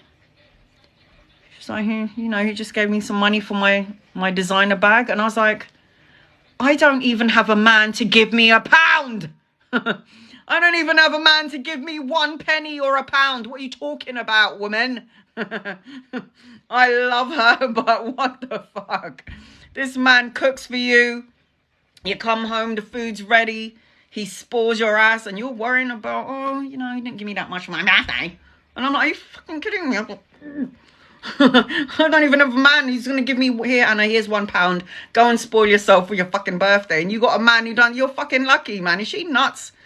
And she just happens to be a Pisces. Headed. Oh my God. Guys, I am on low battery. Does he have a brother? He's got 2. He's got 2 brothers. I don't think any of them are like him, though. Mel is something special. I'm not gonna lie. Something special. Capricorn husband, Scorpio wife. If you're the Scorpio wife, do not drain your husband, because Capricorns are homebound. They like to be at home. They're very strict. Can be very boring, and I can say that because I am a Capricorn. It's like, let's go and see a movie, and he's like, why can't we just watch it here? I don't want to go anywhere. I like the comfort of my home. Very strict, very serious, Saturn energy. And Scorpios, mystery. Water is always moving until it's contained, but water is always moving, and Scorpio is governed by emotions. I'm planning to go to the Philippines to find myself a nice, simple wife who can appreciate life. You will find a great wife in the Philippines. My mum's from the Philippines. They will love you from sun up to sundown. But don't let anyone take advantage of you, Earl. Just saying. Don't let anyone or any woman take advantage of you, sweetheart. How did you move on from your soulmate? Where did you start? I wrote it down on a piece of paper. Yasmin. I had to cut this, or sever the cord, shall I say.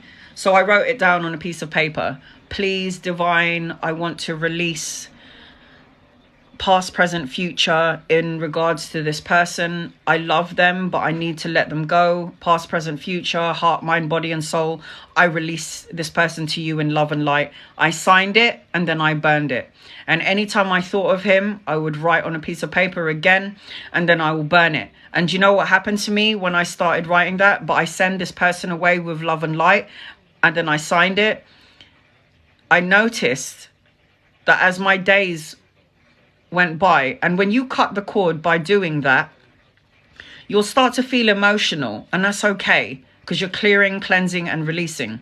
But what I noticed when I wanted to get rid of an energy that I knew wasn't good for me by doing the writing, I noticed that every day I started not to think about him until it got to a point where I actually was like, oh my God, I didn't even think about him for like 3 months.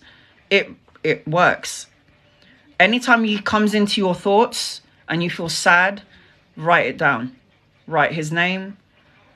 I release you, blah, blah, blah. Heart, mind, body, and soul. Past, present, future. And I send you away in love and light. Sign it, burn it. It works. It really works. But Leos are meant to be seen.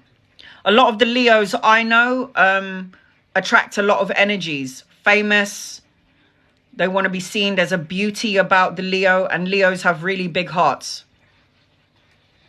You're so welcome, Kadeja. I love you, honey. You're such a sweetheart. Thank you for saying that.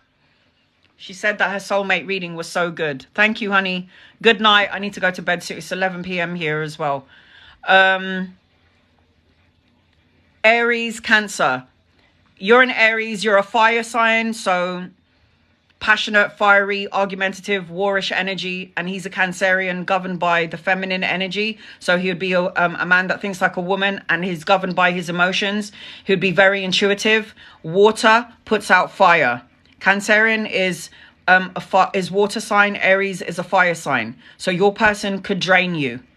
If you do not talk and listen to each other, your person will drain you. Now, you said that you're homebound, Sherry Ann, a Leo, but you're somebody that's supposed to be seen, honey. Leos are supposed to be seen.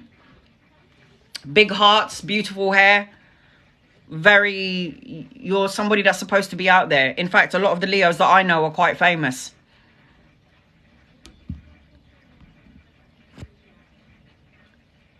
I did, Dee.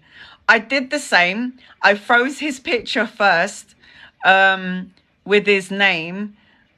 And when I did, it felt good. I ripped it. Can do that as well. But I always like to send somebody away in love and light. Always. Because when you send someone away in love and light, that means divine is going to bless you with someone of love and light. I always like to do it in love and light energy.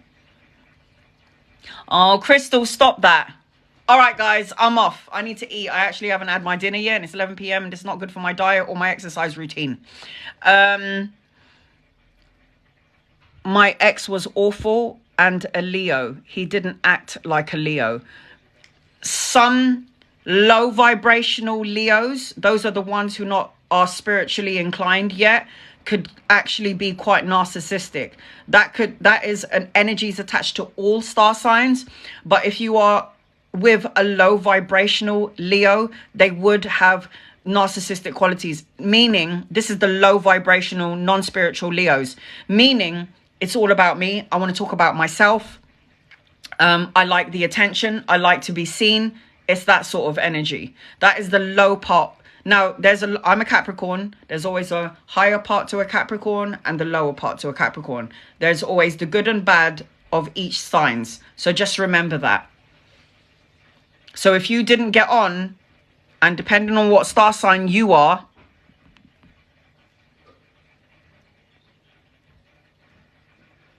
could find me. You couldn't find you can find your birth card on Google. Yes, 100%. All right, guys, I love you. Good night. I will see you tomorrow. I will be back probably around 12 p.m. to do some free as well as gifted readings. Thank you for listening to me. For those of you who haven't done your manifestations, it is a new moon. So go write all the things you don't want anymore in your life, surrender and release it to God, the divine, the universe, and then write another piece of paper with all the things that you do want and burn it. You have nothing to lose. Put your crystals out and get your moon water ready. Put your moon water out as well. Manifest, talk into it and say, this is what I want. Health and healing, money, security and abundance. This or something better. I love you guys. I'll see you tomorrow. Good night.